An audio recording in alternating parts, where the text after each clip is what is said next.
የ2017 በጀት ዓመት የዘጠኝ ወራትን እቅድ አፈጻጸም ነው እንግዲህ የምንመለከተው። በዋና ዋና አመላካቾች ፕሬዘንቴሽኑ 6 ክፍል ይኖረዋል። ዓለም አቀፍ የኢኮኖሚ አዝማሚያን እንመለከታለን በተወሰነ ደረጃ። ከዛም ለኢትዮጵያ ምን እንደምታ ይኖረዋል የሚለውን በተወሰነ ደረጃ እናይና የማክሮ ኢኮኖሚና የሪፎርም አፈጻጸም ውጤቶች እና አዝማሚያዎች እንደምታውቁት ይሄ ዓመት ኦፍ ኮርስ ከዚህም ቀደም ያሉ ዓመታት በሪፎርም ማዕቀፍ ውስጥ ነው እቅዳችንን እየተገበርን ያለነውና በአጠቃላይ የሪፎርም አፈጻጸም እና የማክሮ ኢኮኖሚ ዋና ዋና አመላካቾች እና በዘርፎች ደግሞ ለማክሮ ኢኮኖሚ ዋና ዋና አመላካቾች ቀጥታ እንደምታ ያላቸውን እናያለን ማለት ነው። ከዛም የመሰረተ ልማትና የተመረጡ የመሰረተ ልማትና የፕሮጀክቶች አፈጻጸምን እናያለን።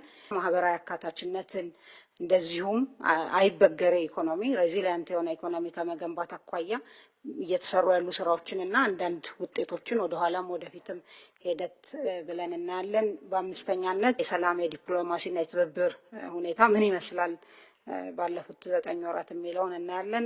መጨረሻ ላይ ትኩረት የሚሹ ጉዳዮችን አነሳለሁ ማለት ነው።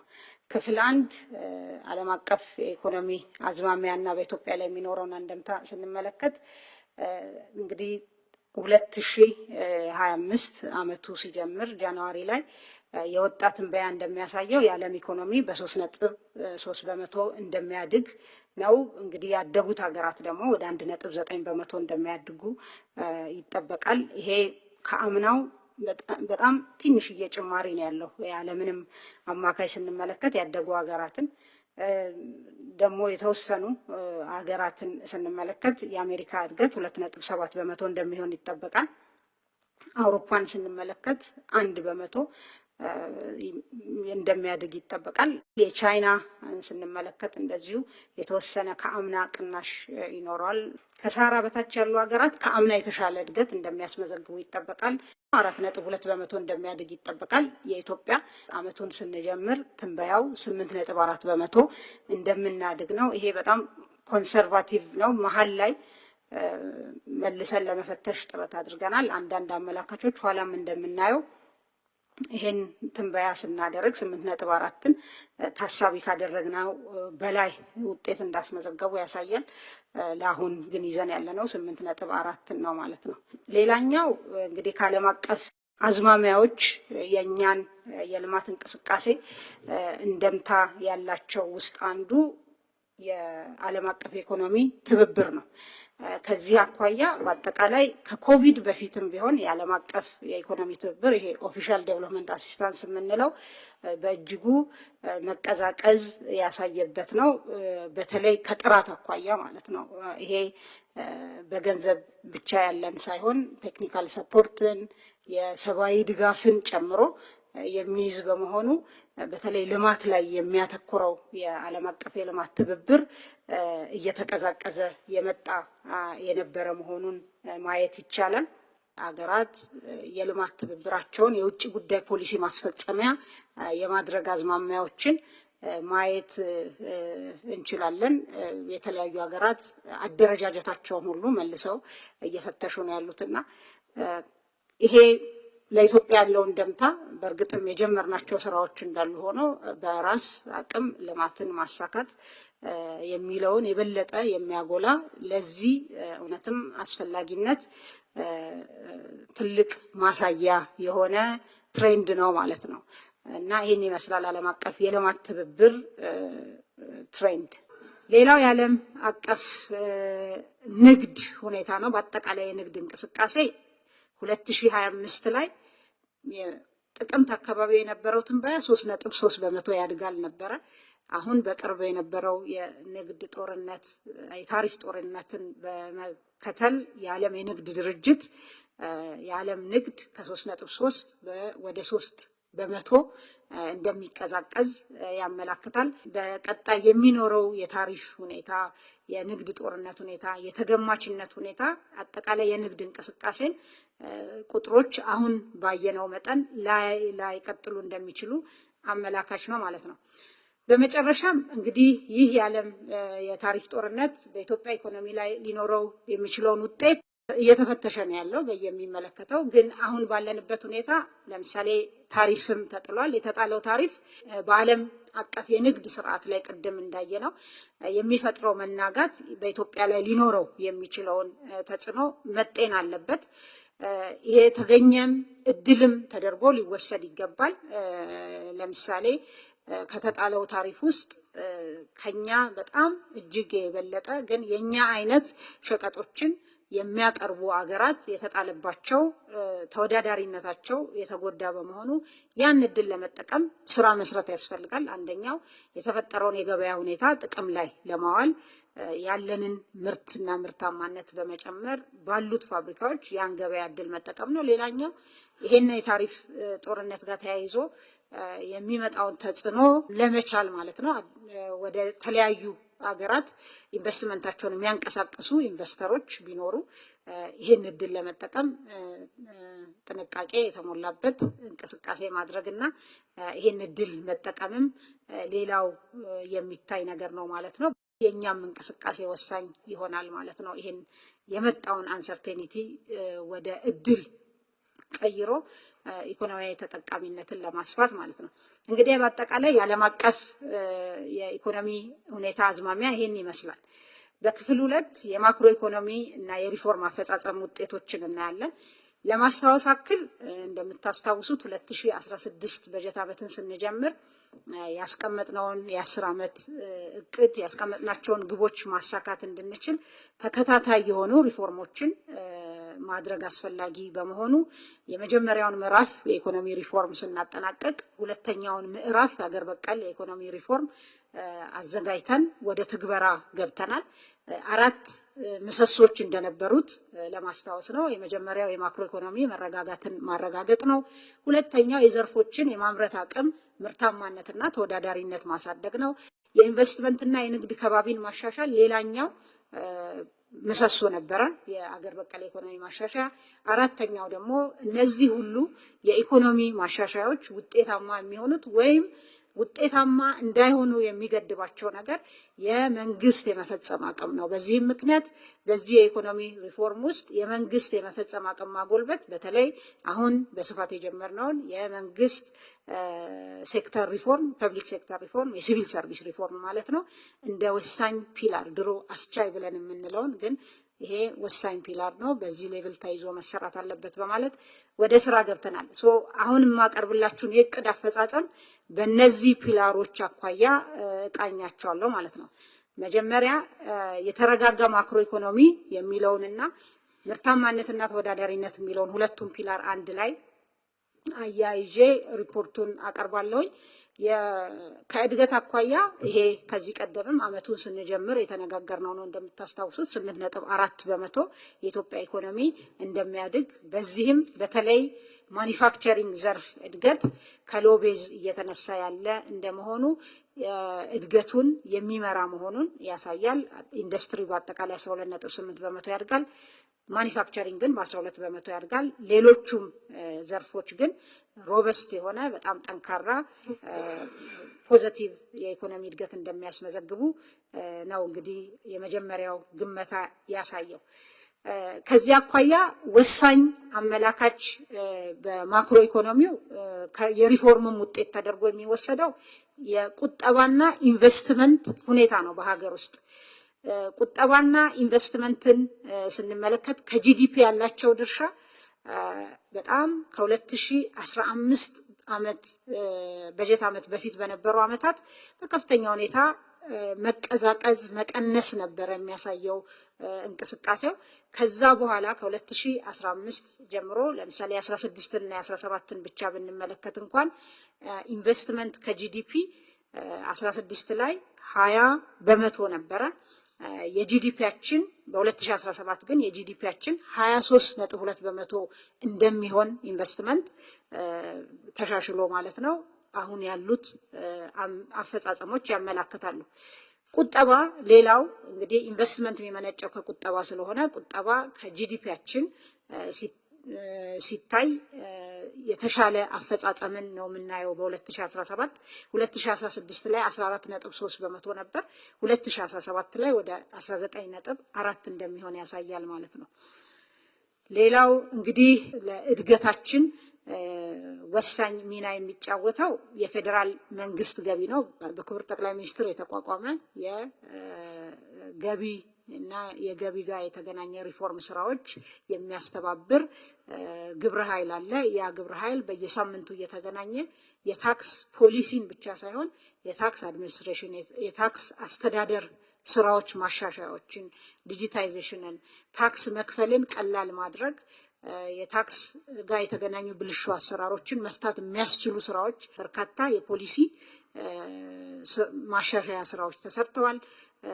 የታክስ አስተዳደር ከአደረጃጀት ጀምሮ ስራዎች ተሰርተዋል። በቀጣይም ጠንክረው የሚቀጥሉ ይሆናል ማለት ነው። ከዚህ ቀደም እንግዲህ ፕሮባብሊ ከቅርብ ዓመታት በፊት ብንመለከት ይሄ ያልነበረ የፊስካል ዲሴንትራላይዜሽን ከዚህ ከፌዴራሊዝም ጋር ተያይዞ አንዱ ቻሌንጅ የነበረው ፊስካል ዲሴንትራላይዜሽን በጣም ኢሹ ነበረ። ከቅርብ ጊዜ ወዲህ ይሄንን በማሻሻል የክልሎችን ገቢ በጣም በከፍተኛ ሁኔታ ያሻሻለ የፊስካል አቅም ያሻሻለ የጋራ ገቢ ስራ ሲሰራ ቆይቷል። ይሄ የክልሎችን ገቢ በማሻሻል ለማህበራዊና ኢኮኖሚያዊ ልማት የሚያውሉትን ሀብት ከመጨመር አኳያ ትልቅ ሚና የሚጫወት ነው። ሌላኛው እንግዲህ የማክሮ አመላካች የመንግስት ወጪ ነው። የመንግስት ወጪን ስንመለከት ከሪፎርሙ ጋር ተያይዞ ከፍተኛ ድጎማ ተደርጓል። እነዚህን ድጎማዎች ኋላ መጣባቸዋለሁ፣ ግን ወደ 200 በዚህ 9 ወር 211 ቢሊዮን ብር ድጎማ ተደርጓል ማለት ነው። አመቱ ሲጠናቀቅ ከ400 ቢሊዮን ብር በላይ ድጎማ የሚደረግ ይሆናል። ሌላው የሪፎርም ውጤት የሆነና ወሳኝ የማክሮ ኢኮኖሚ ጤንነት አመላካች የብድር ሁኔታ ነው። የዕዳ ሁኔታ ከጂዲፒያችን ከኢኮኖሚያችን አኳያ እንደምታውቁት ይሄ የአገር በቀል ኢኮኖሚ ሪፎርማችንን ለመደገፍ ከኛ ጋር ለመስራት ፈቃደኛ የሆኑ ዓለም አቀፍ ተቋማት አገራት ጋር በተደረገ ትብብር የዕዳ ሽግሽግ በዚህ ሪፎርም ምክንያት በከፍተኛ ሁኔታ ተጠቃሚ መሆን ተችሏል። የዕዳ ሽግሽጉ መጨረሻ ውሳኔውንም ከማግኘቱ በፊት እንደምታስታውሱት የ1.4 ቢሊዮን ብር የጊዜያዊ የዕዳ ክፍያ ማቆም ወይም ስታንድ ስቲል ማግኘት መቻሉ ኢኮኖሚውን እንግዲህ ያለንን ገንዘብ ለልማት እንድናውል ከማረጉ በተጨማሪ ያለውን ጫና ከመቀነስ አኳያ ትልቅ ሚና ተጫውቷል።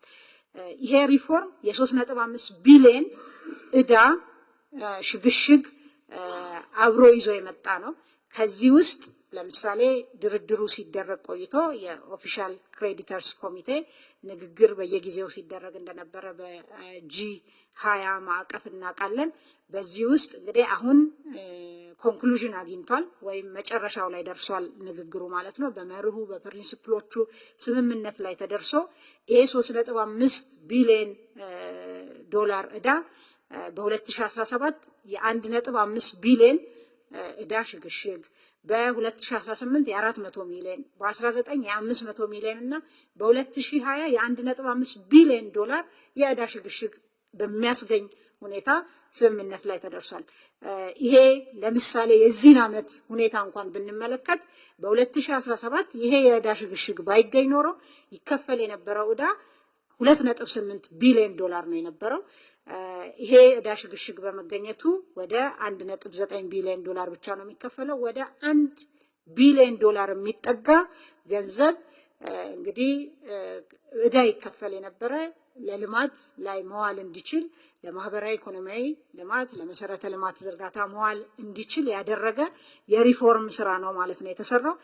የ2016 ዓመቱ ሲያልቅ ጠቅላላ የውጭ ዕዳ ከጂዲፒያችን ያለው ድርሻ 13.7 በመቶ ሆኗል። ይሄንን ማስታወስ የምፈልገው ሪፎርሙን ስንጀምር የውጭ ዕዳ ከጂዲፒያችን የነበረው ድርሻ 30 በመቶ በላይ የነበረ መሆኑን ማስታወስ በጣም ጠቃሚ ነው ማለት ነው። ከዛ በኋላ የተሰሩ የዕዳ ማሸጋሸግ ብቻ ሳይሆን አንድም ዶላር ንግድ ብድር ላለመውሰድ በመወሰኑ ምክንያት ተጨማሪ ብድርም አልመጣም። ያሉ ብድሮችን ስንከፍል ቆይተናል። ስንደራደር ቆይተን ደግሞ ይሄንን የዕዳ ሽግሽግ ማግኘት ችለናል ማለት ነው።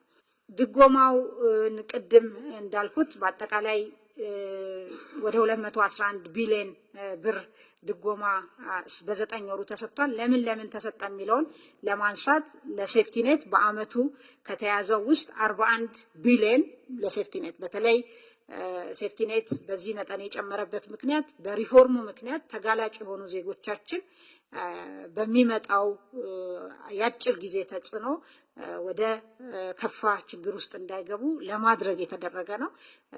ይሄ ወደ 41 ቢሊዮን በ9 ወሩ፣ ለማዳበሪያ ወደ 62 ቢሊዮን 84 ቢሊዮን ነው ለአመቱ የተያዘው። ከእያንዳንዱ ኩንታል ማዳበሪያ ውስጥ 3700 የኢትዮጵያ ብር እየተደጎመ ነው ማለት ነው አርሶ አደሩ። ለመድኃኒት በለውጡ ምክንያት የሚመጣውን በመድኃኒት ዋጋ ላይ ጫና ለመቀነስ እስካሁን ድረስ 3.5 ቢሊዮን ብር ድጎማ ተደርጓል። ዘይት ወደ 6 ቢሊዮን ብር ተደርጓል። ደሞዝ ወደ 38፣ ነዳጅ በትሬጀሪ በኩል 60 ቢሊዮን፣ በነዳጅ ድርጅቱ በኩል ያለውን 40 ስንጨምር 100 ቢሊዮን ብር በ9 ወሩ ብቻ ለነዳጅ ድጎማ አድርገናል ማለት ነው። ኢኮኖሚያችን ውስጥ የመንግስት ልማት ድርጅቶቻችንን እንግዲህ የሪፎርም ስራ በመጀመሪያው ምዕራፍን በተሰራው በሁለተኛው ምዕራፍን በተሰራው ተበታትነው የነበሩትን በኢንቨስትመንት ሆልዲንግ በመሰብሰብ ከፍተኛ ሪፎርም በመስራት የአስተዳደርም ሪፎርም፣ ሌሎች የፋይናንስ እና አጠቃላይ የአሰራር ሪፎርም በማድረግ ኦልሞስት ሁሉንም አሁን በምናወራበት ሰዓት ትርፋማ ማድረግ ተችሏል። ይሄ እንግዲህ የ9 ወር አፈጻጸም ነው። ጠቅላላ ገቢ የመንግስት የልማት ድርጅቶች 1.5 ትሪሊዮን ብር ሆኗል ማለት 9.3 ቢሊዮን ዶላር የውጭ ምንዛሪ ግኝት አምጥቷል። ከአምና በ10% የጨመረ ነው። ታክስ 98 ቢሊዮን ከፍሏል በ9 ወሩ። ከአምና ጋር ሲወዳደር 56 በመቶ ጭማሪ ያለው። ለመንግስት ትርፍ ድርሻ ሰብስበዋል ወደ 19 ቢሊዮን ከአምናው 29 በመቶ። ይሄ የሚያስተዳድሩት በመንግስት ቦታ ሆነው የሚያስተዳድሩት ነው። 29 በመቶ ጭማሪ ያለው። የመንግስት ትርፍ ድርሻ ለገንዘብ ሚኒስቴር ገቢ ደግሞ 14.5 ቢሊዮን አድርገዋል። ከአምና አኳያ 63 በመቶ ጭማሪ ያለው ማለት ነው። በኢትዮጵያ ኢንቨስትመንት ሆልዲንግ እና በአጠቃላይ በሶቨሬን ዌልዝ ፈንዱ የተሰሩ ብሬክ ስሩስ ተብሎ የሚባሉ ጉዳዮች አንዱ እንደምታውቁት የሴኩሪቲ ፕሪንቲንግ ሳይቀር ውጭ ልከን ነበረ የምናሰራው ፓስፖርትንም ሆነ ሌሎች ነገሮችን። አሁን በዚህ አመት ወደ ስራ ገብቶ አዲሱን ፓስፖርታችንን ማተም የጀመረ የኢትዮጵያ ኢንቨስትመንት ሆልዲንግ ከጃፓን ሌላ ድርጅት ጋራ ቶፓን ግሩፕ ጋር ቶፓን ግራቪቲ ኢትዮጵያ የሚባል ድርጅት በማቋቋም ወደ ስራ ተገብቷል። አጠቃላይ ሴኩሪቲ ፕሪንቲንግን በሀገር ውስጥ ማድረግ እንድንችል ትልቅ እመርታ ያመጣ ስራ ነው ማለት ነው። ሌላኛው የኢትዮጵያ ሰነደ መዋዕለ ንዋይ ገበያ ነው። ሴኩሪቲስ ኤክስቼንጅ ማርኬት መጀመሩ በተለይ ከኢአይኤች አኳያ የዚህ ሼር ሆልደርም በመሆኑ የራሱ ሚና አለው። ኋላ ግን በዛ በሴኩሪቲስ ኤክስቼንጅ የተሰሩ ስራዎችን አነሳለሁ በተወሰነ። ሌላኛው ወሳኝ ስራ ኢትዮ ግሪን ኩባንያ መቋቋሙ ነው። ይሄ እንግዲህ እንደምታስታውሱት ባለፈው የእንግሊዝ ምክትል ጠቅላይ ሚኒስትር በመጡ ጊዜ ስምምነት የተደረሰበት ነው። በዋናነት በመኖ ማምረት፣ በእንስሳት ሀብት ልማት ዙሪያ በአጠቃላይ በዚህ ላይ ባሉ ቫልዩ ቼን ላይ የሚሰራ ነው ማለት ነው። ይሄ ትልቅ እመርታ ነው። በዚህ ዘርፍ ከተገኙ ውጤቶች ውስጥ ነው ማለት ነው። ሌላኛው በማክሮ ውስጥ እንደ አመላካች የምናየው የውጭ ምንዛሪ አስተዳደር ሪፎርም እና ከዛ ጋር የተያዙ እቅዶች አፈጻጸም ነው። ከዚህ አኳያ የሬሚታንስ ፍሰት ባለፉት 8 ወራት የ9 ወር መረጃ አልደረሰም። ባለፉት 8 ወራት ስንመለከት 3.68 ቢሊዮን ብር ከኢትዮጵያና ትውልደ ኢትዮጵያውያን በግለሰቦች የተላለፈ ገንዘብ ነው። ይሄ ከአምና ጋር ሲወዳደር የ17 በመቶ ጭማሪ ያለው ማለት ነው። ይሄ ለሪፎርሙም በተወሰነ ደረጃ ምላሽ መስጠቱን ያሳያል። ቀሪ ስራዎች ቢኖሩትም ይሄ እንግዲህ በግለሰቦች ብቻ የተላለፈውን ነው። በኤንጂኦዎች እና ሌሎች በዚህ ሬሚታንስ ውስጥ የሚካተቱትን ስንጨምር ይሄ ቁጥር ከዚህ ከፍ ያለ ነው። ሌላው የውጭ ምንዛሪ አስተዳደር ሪፎርም ጋር ተያይዞ ትልቅ ለውጥ ያየንበት ትልቅ ውጤት ተብሎ የሚወሰደው የውጭ ምንዛሪ ሪዘርቭ ክምችታችን የጨመረበት ነው። ይሄ ትልቅ ውጤት የሪፎርሙም ውጤት ተደርጎ መወሰድ ያለበት ነው። ሌላኛው የገንዘብ ፖሊሲ በከፍተኛ ሁኔታ ዘመናዊ የማድረግ ስራ ሲሰራ ቆይቷል። የገንዘብ ፖሊሲያችን ድሮ በኳንቲቲ ቤዝድ የነበረ ዘመናዊ ያልሆነ ከነበረበት ወደ ዘመናዊ ዋጋ ላይ መሰረት ያደረገ የገንዘብ ፖሊሲ ሽግግር እየተካሄደ ነው ያለው። ከዚህ አኳያ ለምሳሌ የብሔራዊ ባንክ በኩል የሚደረግ የገንዘብ ገበያ ስርዓቶች አሉ። የኦፕን ማርኬት ኦፕሬሽንስ የሚባለው ማለት ነው። ይሄን ኦፕን ማርኬት ኦፕሬሽን በነፃ በውድድር ላይ የተመሰረተ 19 የሚሆኑ ተካሂዷል ባለፉት 8 ወራት። ይሄም ለበርካታ አመታት የኢትዮጵያ በጀት ዴፊሲትን ለመሙላት ከገበያ የሚገኝ የተወሰነ ነገር ቢኖርም በአብዛኛው ቀጥታ ብድር ከብሔራዊ ባንክ ይወሰድ ነበረ። ባለፉት 9 ወራት 1 ብር ከብሔራዊ ባንክ ቀጥታ ብድር ለትሬዠሪ አልተሰጠም ማለት ነው። ይሄ የሪፎርሙ ትልቅ ውጤት ዘመናዊ የሆነ የገንዘብ ፖሊሲን ፕሩደንት የሆነ የፊስካል ፖሊሲን ከመተግበር አኳያ የተገኘ ውጤት ነው ማለት ነው። ብሔራዊ ባንክ ከሚያደርገው የገንዘብ ገበያ ላይ ከሚያደርገው እንቅስቃሴ በተጨማሪ በባንኮች መካከል በፊት ያልነበረ በሪፎርሙ ወደ ስራ የገባ የውጭ ምንዛሪና የኢትዮጵያ ገንዘብ ገበያ ስርዓት ተጀምሯል። ይህንን ግብይት ፋሲሊቴት ያደረገው ያሳለጠው የኢትዮጵያ ሴኩሪቲስ ኤክስቼንጅ ነው። በአጠቃላይ ከሪፎርሙ አኳያ የገንዘብ ፖሊሲ ሪፎርማችንም ውጤታማ መሆኑን የሚያሳይ ነው። በቀጣይ የምገባው የኤክስፖርት አፈጻጸም ላይ ነው። ኤክስፖርት እንግዲህ በእቅድ የያዝናቸው ነገሮች ነበሩ። በ10 ዓመትም በ3 ዓመት እቅዳችንም ከዛም በአመት በሚመነዘሩ እቅዶች የተያዘ ግብ ነበር። ግን ለሪፎርሙ ምላሽ በተለይ ኢኮኖሚያችን የሰጠ ለመሆኑ ትልቅ ማሳያ የሆነ አፈጻጸም ነው ባለፉት 9 ወራት የነበረው። የኢትዮጵያ ኤክስፖርት እንደምታውቁት ከ3 ቢሊዮን ለማለፍ በጣም ሳይችል ለዘመናት የቆየ የነበረ ነው። እንግዲህ ባለፉት አመታት በተሰሩ የሪፎርም ስራዎች በተለይ ደግሞ በዚህ አመት በዋናነት የተሟላ ማክሮ ኢኮኖሚ ማሻሻያ ኤክስፖርት በ9 ወሩ የሸቀጦች ኤክስፖርት 5.3 ቢሊዮን ዶላር ማስመዝገብ ተችሏል። ይሄ ከአምና ጋር ሲወዳደር በ108 በመቶ ይበልጣል ማለት ነው። ከባለፈው ተመሳሳይ ወቅት ጋራ ሲነጻጸር ሁሉም ጭማሪ ያሳያሉ። ግብርና በ34 በመቶ ተጨማሪ አለው። ማኒፋክቸሪንግ በ18 በመቶ፣ ማዕድን በከፍተኛ ሁኔታ ከአምናው ፈጽሟል ማለት ነው። ኤሌክትሪክም እንደዚሁ 188 በመቶ ተጨማሪ ያሳያል። ጥራጥሬና ቅባት እህሎች አካባቢ የተወሰነ ቅናሽ ያሳያል። በተለይ የ8ኛ ወር ላይ ያሉ አንዳንድ ቻሌንጆች አሉ። ግን ይሄም በቀጣይ የዓለም ዋጋ የተሻለ ከመሆኑ ጋር ምርትም ስንመለከት እነዚህ ምርቶች የተሻለ ምርት አላቸው። በተለይ በክልሎች ያለ የሰላም ሁኔታ የራሱ እንደምታ አለው። በቅባት እህሎች በጥራጥሬ ላይ ያ እየተስተካከለ ሲመጣ ይሄም በአመቱ የተያዘለትን እቅድ የሚያሳካ ይሆናል። በእርግጥ የኮንትሮባንድ ቻሌንጅም እንደዚሁ ተያይዞ ይነሳል ከነዚህ ምርቶች ጋር። ሌሎችም እዚህ ያላመጣኋቸው ሸቀጦች አሉ። የኤክስፖርት ሸቀጦች እንደዚሁ ተግዳሮት የሚያጋጥማቸው በአጠቃላይ ከንግድ ስርዓቱ ጋር ተያይዞ ማለት ነው። ሌላኛው ዋና የማክሮ ኢኮኖሚው አፈጻጸም አመላካች የውጭ ቀጥተኛ ኢንቨስትመንት አፈጻጸም ነው። የውጭ ቀጥተኛ ኢንቨስትመንት የ8 ወራት መረጃ ነው እዚህ ያለን። የእቅዳችንን 77 በመቶ ፈጽመናል። በ8 ወራት ወደ 2.5 ቢሊዮን ዶላር ኢንቨስትመንት ስበናል።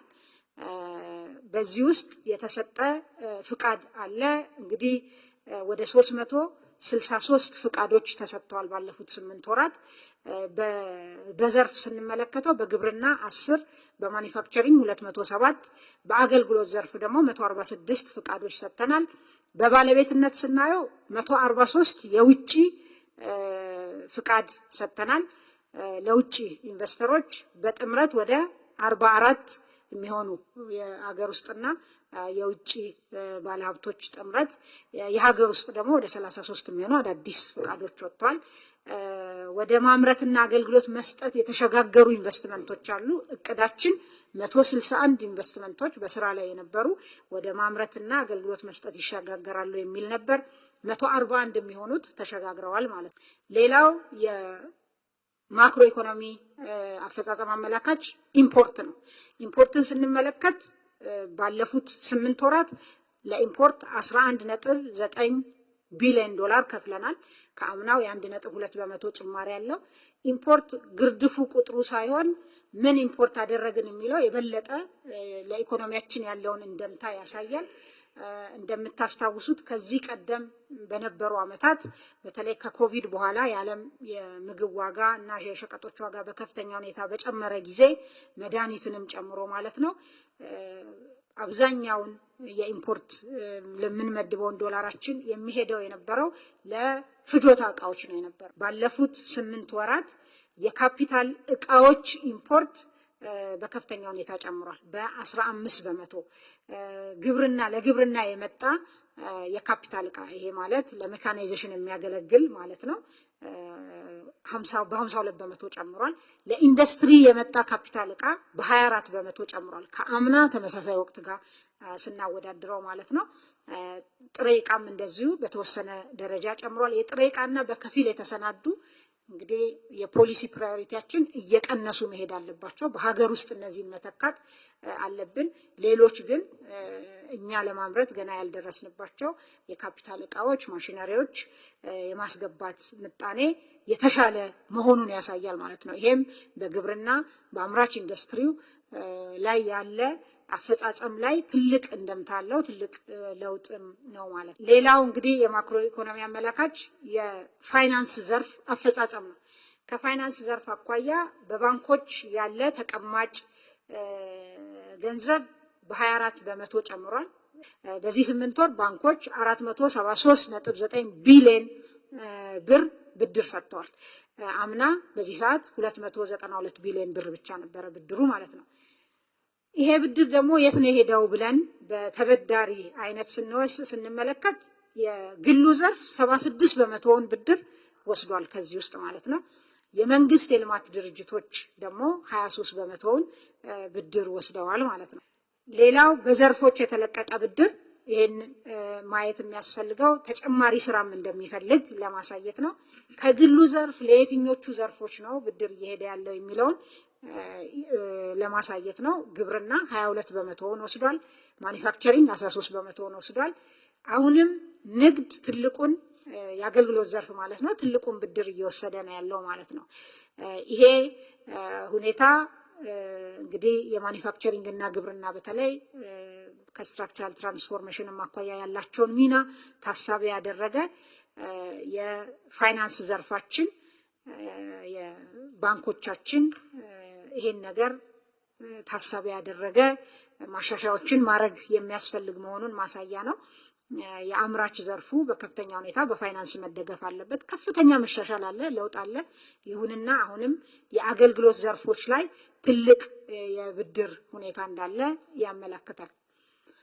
ሌላኛው አመላካች እንግዲህ ካልነበረበት ወደ መኖር የመጣው የዲጂታል ፋይናንስ አፈጻጸም ነው። ዲጂታል ኢኮኖሚ አንዱ ከ5ቱ ወሳኝ ፒላሮች ውስጥ ተደርጎ የተወሰደ በመሆኑ አስቻይ ሁኔታዎችን በመሰረተ ልማት፣ የህግ፣ የፖሊሲ ማዕቀፎች ማሻሻል እና ሌሎች ማበረታቻዎች ማድረግ በመቻሉ ከፍተኛ ለውጥ እያመጣ ያለ ዘርፍ ነው። ባለፉት 9 ወራት 7.73 ቢሊዮን ብር በዲጂታል መልክ ቁጠባ ተሰጥቷል። በዚህ ውስጥ ቴሌብር ትልቁን ድርሻ ይወስዳል ማለት ነው። ይሄ ከአምና ተመሳሳይ ወቅት ጋር ሲወዳደር የ38 በመቶ ጭማሪ ያለው። ትልቁ ደግሞ የፋይናንስ አካታችነትን የሚወስን ነገር ውስጥ አንዱ እንግዲህ ዜጎች ገቢያቸው ዝቅተኛ የሆነ ኮላተራልም ባያስይዙ የፋይናንስ ገበያ ውስጥ ተሳትፈው የራሳቸውን ላይቭሊሁድ የተሻለ ማድረግ ይችላሉ የሚለው ነው። ከዚህ አኳያ የዲጂታል ፋይናንስ ወደ ስራ መግባት ትልቅ ሚና ተጫውቷል። ባለፉት 9 ወራት በ2017 26.7 ቢሊዮን ብር ማይክሮ ብድር በዲጂታል ተሰጥቷል። ይሄ የቴሌብር አሁንም ትልቁን ሚና ይወስዳል። አምና በዚህ ሰዓት 5.7 ቢሊዮን ብር ብቻ ነው በማይክሮ ቁጠባ የተሰጠው በዲጂታል። ዘንድሮ እንግዲህ ይሄ በ369% አድጓል ማለት ነው። ስለዚህ የፋይናንስ አካታችነታችንም በዚሁ መጠን ተሻሽሏል የሚለውን ያሳያል። በዲጂታል የተከናወነ ግብይት በአጠቃላይ 12.51 ትሪሊዮን ብር ነው በዚህ 9 ወር ውስጥ። አምና በተመሳሳይ ሰዓት 6.7 ትሪሊዮን ብር ነው የነበረው።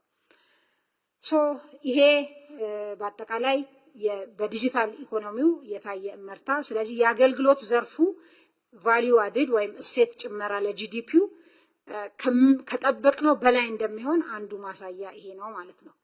ሌላኛው የካፒታል ገበያ እንግዲህ ወደ ስራ የገባ መሆኑን እናስታውሳለን። ቅድም ያልኩትን በባንኮች መካከል የተደረገን የገንዘብ ገበያ አሳልጧል። 500 ቢሊዮን በላይ አንድ ባንክ በዚህ ሊስት አድርጓል ሼሩን። ለ9 የካፒታል ገበያ አንቀሳቃሾች ፍቃድ ተሰጥቷል። ለ2 የኢንቨስትመንት ባንኮች፣ ለ1 ሴኩሪቲስ ዲለር፣ ለአማካሪዎች በአጠቃላይ 9 ለሚሆኑ ፍቃድ ተሰጥቷል። በብሔራዊ ባንክ ደግሞ ዘመናዊ ኤሌክትሮኒክ የሰነደ መዋለ ንዋይ ግምጃ ቤት ተደራጅቶ በህዳር ወር ወደ ስራ ገብቷል። ይሄ ምንድን ነው የሚያደርገው ማለት ነው? ወደ ገበያው ለሚመጡ አክሲዮኖች እና የግምጃ ቤት ሰነዶች እንደ ቋት ያገለግላል ማለት ነው። ሌላኛው ወሳኝ የማክሮ ኢኮኖሚ አፈጻጸም አመላካች የልማት አፈጻጸም ውጤታችንም ውጤት የሆነው የስራ ዕድል ፈጠራ ነው።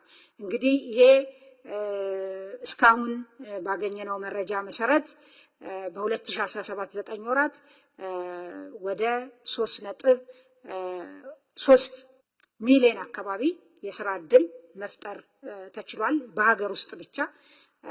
ከዚህ ውስጥ ግብርና አብዛኛውን ስራ ፈጥሯል። አገልግሎትም እንደዚሁ ወደ 1.1 ሚሊዮን ዜጎች የስራ ዕድል ፈጥሯል። ሌላኛው ከስራ ዕድል ፈጠራ አኳያ የውጭ ሀገር ስራ ስምሪት ነው። ባለፉት 9 ወራት ለ344,790 የሚሆኑ ዜጎች የውጭ ሀገር ስራ ስምሪት ተደርጓል። የዲጂታል ኢኮኖሚው ፍሎሪሽ ማድረግ ጋር ተያይዞ የሚመጣው የሪሞት ስራዎች እዚህ ሆነው ለማይክሮሶፍት የሚሰሩ እና ለሌሎች ተቋማት የሚሰሩ ወጣቶች በዶላር የሚከፈላቸው መፍጠር ተችሏል። በዚህ 9 ወር ለ45,740 ወጣቶች የስራ ዕድል የርቀት ስራ ወይም ሪሞት ጆብ ተፈጥሯል ማለት ነው። በማክሮ ኢኮኖሚ ውስጥ ሌላው ወሳኝ አመላካች የዋጋ ግሽበት ሁኔታ ነው። የዋጋ ግሽበት እንግዲህ የዓለም አቀፍ ችግር ሆኗል። የዓለም አቀፍ ፌኖሜናን ነው። እኛንም በእጅጉ ፈትኖን ቆይቷል። አሁንም ቢሆን ትልቁ የማክሮ ኢኮኖሚ ስራና አጀንዳችን ነው። ይሁንና ባለፉት 12 ወራት በተከታታይ የዋጋ ግሽበት የሚጨምርበት ምጣኔ ሲቀንስ ቆይቷል። ይሄም ለረጅም ጊዜ በመሆኑ ምክንያት የዋጋ ግሽበት እየተረጋጋ እየመጣ መሆኑን ያመላክታል። በመጋቢት ወር መጨረሻ አጠቃላይ የዋጋ ግሽበት ወደ 13.6 በመቶ ወርዷል። የምግብ ዋጋ ግሽበት ደግሞ ወደ 11.9 በመቶ አድጓል። ምግብ ነክ ያልሆኑ ሸቀጦች ዋጋ ግሽበት ደግሞ ወደ 16.2 በመቶ ወርዷል ማለት ነው። ይሄም ከሪፎርሙ ጋር ተያይዞ የሚጠበቅ ጫና የነበረ ቢሆንም ከዋጋ ግሽበት አኳያ የተሰሩ ስራዎች ከምርትና ምርታማነትን መጨመር፣ የገበያ ሁኔታን የማስተካከልና የማዘመን፣ የቁጥጥር አቅም የማሳደግና በአጠቃላይ በገበያ ውስጥ ያለን የገንዘብ ሁኔታ የገንዘብና ጥብቅ የገንዘብና የፊስካል ፖሊሲ በመከተል የተገኘ ውጤት ነው ማለት ነው። በዋና ዋና የማክሮ ኢኮኖሚ አመላካች በምንላቸው ያየነው እንዳለ ሆኖ በዘርፎች በተለይ በተመረጡት እነዚህ 5 የእድገት ምንጮች ከአምና አኳያ ወሳኝ አመላካቾቻቸው ምን ይመስላሉ የሚለውን ብንመለከት ግብርና ዘንድሮ እንዲያድግ የምንጠብቅበት መጠን አለ። ግን ከአምና ጋር ሲወዳደር ልዩነቱ በጣም ከፍተኛ ነው። ለምሳሌ አምና በመኸር 17.5 ሚሊዮን ሄክታር ነው ያረስነው። ዘንድሮ 20.57 ሚሊዮን ሄክታር አርሰናል። ከመኸር አምና 507 ሚሊዮን ኩንታል ሰብስበናል። ዘንድሮ 610 ሚሊዮን ኩንታል ሰብስበናል። ስንዴን የመኸርን ብቻ ስናይ አምና 122 ሚሊዮን ኩንታል ነው የሰበሰብነው። ዘንድሮ 152 ሚሊዮን ኩንታል ሰብስበናል። ኩታ ገጠም በተለይ የቴክኖሎጂ የሜካናይዜሽን ስራችንን ውጤታማ የሚያደርግ ምርትና ምርታማነትን የተሻለ የሚያደርግ ስራ ነው። አምና 8.67 ሚሊዮን ሄክታሩ በመኸር ከታረሰው ውስጥ በኩታ ገጠም የተሸፈነ ሲሆን ዘንድሮ 11.83 ሚሊዮን ሄክታር ኦልሞስት ከ50% በላይ የመኸር እርሻችንን በኩታ ገጠም ነው ያረስነው ማለት ነው።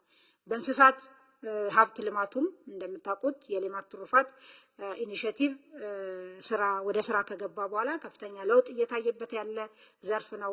ወተት፣ እንቁላል፣ ማር እዚህ እንደምትመለከቱት ከፍተኛ ለውጥ ያመጡ ዘርፎች ናቸው ማለት ነው። ሌላው ባለፉት 5 ዓመታት እና 6 ዓመታት ቡና ላይ ከፍተኛ ስራ ሲሰራ ነው የነበረው። በቡና የተሸፈነ መሬት ባለፉት 5 ዓመታት 11 በመቶ ጨምሯል። የቡና ምርት በ19 በመቶ ጨምሯል። ምርታማነትም የቡና ምርታማነት መጨመር በጣም አዳጋች እና ከፍተኛ ስራ የሚጠይቅ ነው። የቡና ምርታማነትም ባለፉት 5 ዓመታት በ7 በመቶ መጨመር ተችሏል ማለት ነው። ሌላኛው ማዳበሪያ በ9 ወር ብቻ ብንመለከት ከአምና በ4 ሚሊዮን ኩንታል የበለጠ የ9 ወሩ ብቻ ማለት ነው። የምርጥ ዘርንም ብንመለከት ከፍተኛ ለውጥ ያለው ኖራ አምና በ9 ወር ምንም ኖራ አላከፋፈልንም ወይም ለአሲዳማ መሬት አላከምንም ነበር። ዘንድሮ 384 ሺህ ኩንታል ኖራ ተከፋፍሏል ወይም ለማከም ውሏል ማለት ነው። የተዳቀሉ ላሞች ቁጥር ጨምሯል። የአንድ ቀን ጫጩት አቅርቦት ጨምሯል። ዘመናዊ የንብ ቀፎ እንደዚሁ አቅርቦት በከፍተኛ ሁኔታ ጨምሯል። ከአምና ኦልሞስት በእጥፍ ማለት ነው። ሌላኛው ዘርፍ ለጂዲፒ ኮንትሪቢሽን ያለው እና ከትኩረት መስኮቻችን ውስጥ ኢንዱስትሪ ነው። የኢንዱስትሪ ላይ የሚመጣ እድገት ወሳኝ አመላካች ዓለም አቀፍ አመላካች የኢነርጂ ኮንሳምፕሽን ነው። ኢንዱስትሪዎቻችን ባለፉት 9 ወራት የተጠቀሙት ኢነርጂ ከአምና ተመሳሳይ ወቅት ጋር ሲወዳደር የ29 በመቶ ጭማሪ ያሳይቷል። እንግዲህ ያሉት ኢንዱስትሪዎቻችን ተጨማሪ ኢነርጂ አምና ከነበረው ከተጠቀሙት ተጨማሪ ኢነርጂ ተጠቅመዋል ማለት ነው። ይሄም አምና ካመረቱት በላይ አምርተዋል ማለት ነው።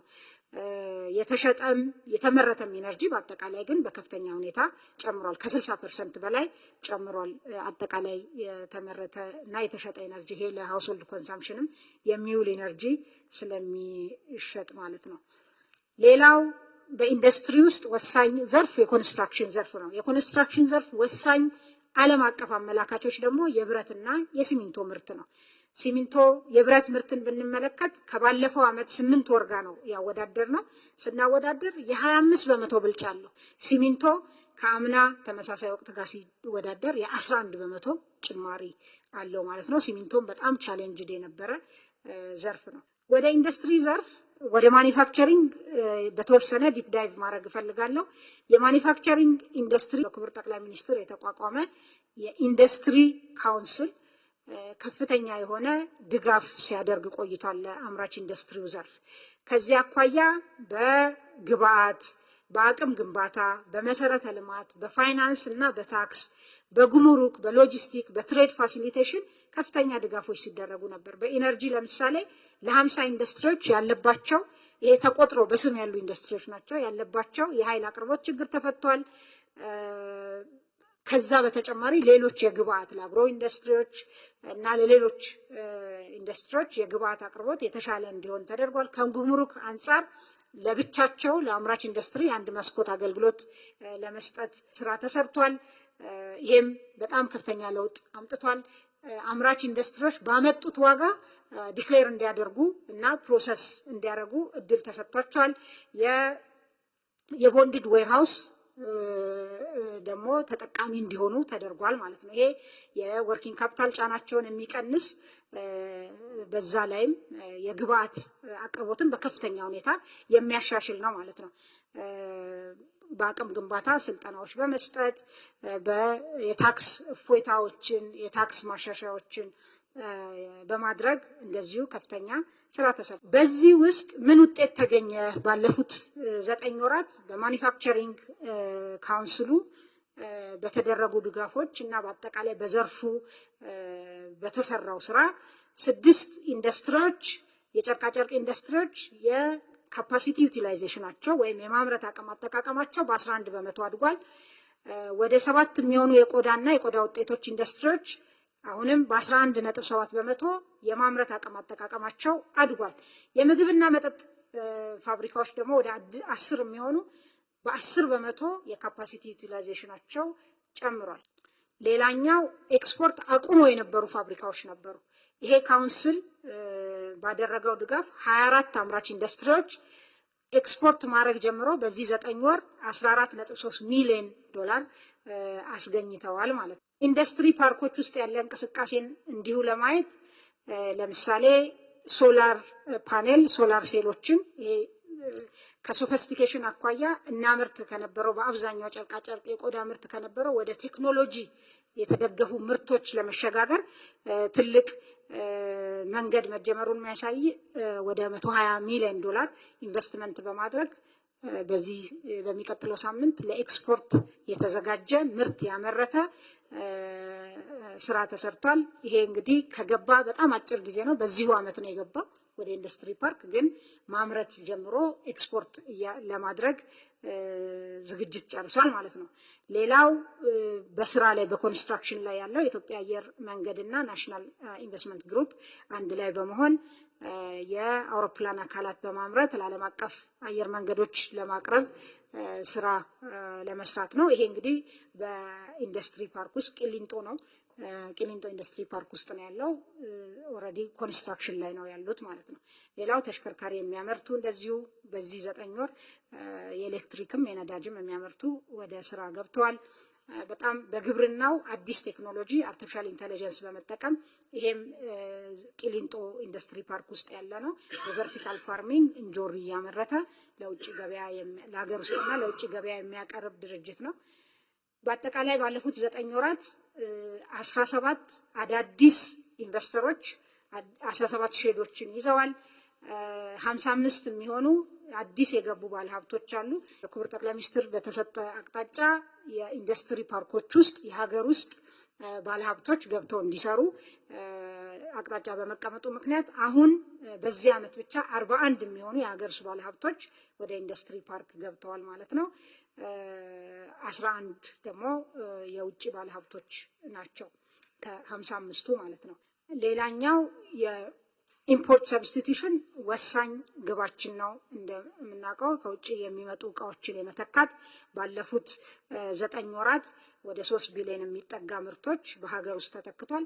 ለምሳሌ ምግብና መጠጥ አምና ከገባው በ40 በመቶ የቀነሰ ነው የገባው ዘንድሮ። ሜዲካል ጎዝን ብንመለከት በ69 በመቶ የቀነሰ ነው የገባው። ጂንስ ልብስ ወደ 8 በመቶ ከአምናው የቀነሰ ነው የገባው። ስለዚህ ይሄ ስራ ተጠናክሮ መቀጠል አለበት። በሌሎቹም ምርቶች ከንግድ አኳያ ለምሳሌ ኤክስፖርት ያደረግናቸውን ምርቶች በቶን ስንመለከት ከአምናው ጭማሪ ያለው ነው ያደረገው ማለት ነው። ኤክስፖርት ወደ 743,000 ቶን በላይ አድርገናል። አምና 663,000 ቶን ነው ኤክስፖርት ያደረግነው። ይሄ ንግድ በማገለባበጥ የሚጨመርን እሴት የሚያሳይ ነው። ሌላው አገልግሎት ዘርፍ ላይ ትልቅ ሚና ያላቸው የኢትዮጵያ አየር መንገድ እና ኢትዮ ቴሌኮም ናቸው። ከገበያ አኳያ የኢትዮጵያ አየር መንገድ አምና 298 ቢሊዮን ብር ነው የነበረው አምና፣ ዘንድሮ 708 ቢሊዮን ብር አሳክቷል። ኢትዮ ቴሌኮም አምና በዚህ ሰዓት 67 ቢሊዮን ብር ነበረ ገቢው፣ ዘንድሮ 96 ቢሊዮን ብር አሳክቷል። በአገልግሎት ዘርፉ እዚህ ላይ ያየናቸው ኢንዲኬተሮች እንደሚያሳዩት ከአምና በከፍተኛ ሁኔታ መሻሻል እንዳለ ነው። በተለይ እንደ ቱሪዝም ፕሮዳክት ወይም እንደ ቱሪዝም ጉዳይ አድርገን ማናየው የነበረ ከቅርብ ጊዜ ወዲህ ትኩረት ሰጥተን እየሰራን ያለነው የኮንፈረንስ ቱሪዝም ጉዳይ ነው። ኮንፈረንስ ቱሪዝም ውጤታማነትን ለማሻሻል የኩነት የማስተናገድ አቅምን በማሳደግ በመሰረተ ልማትም የኩነት ማስተናገጃ መሰረተ ልማቶችን አገልግሎት አሰጣጥን በማሻሻል የኢትዮጵያ አየር መንገድም እንደዚሁ በጣም ለዚህ ከፍተኛ እገዛ ከፍተኛ ውጤታማ ማለት ነው እገዛ በማድረግ ትልቅ ውጤት ማምጣት ተችሏል። እንደምታስታውሱት አዲስ ኢንተርናሽናል ኮንቬንሽን ሴንተር በዚሁ 9 ወር ነው የተመረቀው። በእነዚህ ስራዎች ምን ተገኘ ብለን ብንል በሀገራችን የተካሄዱ ዓለም አቀፍ ኩነቶች አምና በ9 ወር 19 ብቻ ነበሩ። ዘንድሮ ወደ 66 የሚሆኑ ዓለም አቀፍ ኩነቶችን አስተናግደናል። በአጠቃላይ ወደ 193,000 በላይ ተሳታፊዎች ተሳትፈዋል። ከዚህ ውስጥ የውጭ ተሳታፊዎች ከ26,255 አካባቢ የሚሆኑ ተሳታፊዎች ነበሩ ማለት ነው። የዓለም የቱሪዝም ድርጅት ባወጣው መረጃ መሰረት ኢትዮጵያ በቱሪስት ፍሰት መጨመር ከአመት ወደ አመት ማለት ነው ከአፍሪካ ትልቁን ደረጃ ይዛ ነው ያለችው ማለት ነው። ይሄ አጠቃላይ ቁጥሩ ላይ ገና ብዙ ስራ መስራት ቢጠበቅብንም እድገቱ ላይ ግን የቱሪዝም ዘርፍ እድገት ላይ ኢትዮጵያን አንደኛ ቁጥር ላይ ነው ከአፍሪካ ያስቀመጠው የዓለም የቱሪዝም ድርጅት ማለት ነው። የኮንፈረንስ ቱሪዝም አቅማችንን ለማሳያ የአፍሪካ ህብረት ጉባኤ እንዴት ተካሄደ፣ ምን አዳዲስ ነገሮች ነበሩት የሚለውን ለማሳያነት አንጥቻለሁ። በዚህ አመት የተሰራው ስራ እጅግ ወጪ ቆጣቢ ግን በጣም ባልተለመደ መልኩ ከፍተኛ ቅንጅትን መሰረት ያደረገ አዳዲስ ጉዳዮችን አብሮ የያዘ ከመጣው ሰውም አኳያ በመሪዎችም ይሁን በተሳታፊ ከፍተኛ ቁጥር ለውጥ ያለው ነው የተገኘው ማለት ነው። ከዚህ አኳያ ለምሳሌ 31 መሪዎች፣ 3 ምክትል ፕሬዚዳንቶች፣ 5 ጠቅላይ ሚኒስትሮች እና 8 የውጭ ጉዳይ ሚኒስትሮች የመሯቸው ዴሊጌሽኖች ናቸው የአፍሪካ ህብረትን መሪዎች ጉባኤ የተሳተፉት። ይሄንን የተሻለ ፕሮፌሽናል የሆነ እና የሚመጥን አገልግሎት መስጠት እንዲቻል ከዚህ በፊት ያልነበረ 53 የሚሆኑ የመሪ ባልደረቦችን ቋንቋ ባገናዘበ መልኩ በጎ ፈቃደኛ ፕሮቶኮል ካዴትስ በማሰልጠን መሪዎቹ ሁሉ በመሰከሩት ሁኔታ በጣም የተሻለ አገልግሎት መስጠት ተችሏል ማለት ነው። አጠቃላይ 17,000 በላይ እንግዶች ተሳትፈዋል። 12,000 በላዩ የውጭ እንግዶች ናቸው ማለት ነው። 57 ልዩ ፕሬዝዳንታዊ ቻርተርድ አገልግሎት በረራ ፈቃድ ተሰጥቷል። ይሄ የኢትዮጵያ አየር መንገድ የነበረውን በረራ ሳያስተጓጉል ማለት ነው ይሄንን ያደረገው። ኩነት የማስተናገድ አቅማችንን ደረጃችንን ማሳየት የቻልንበት በዚህ ሂደት ውስጥም ከፍተኛ ትምህርት የተማርንበት ስራ ተሰርቷል ማለት ነው።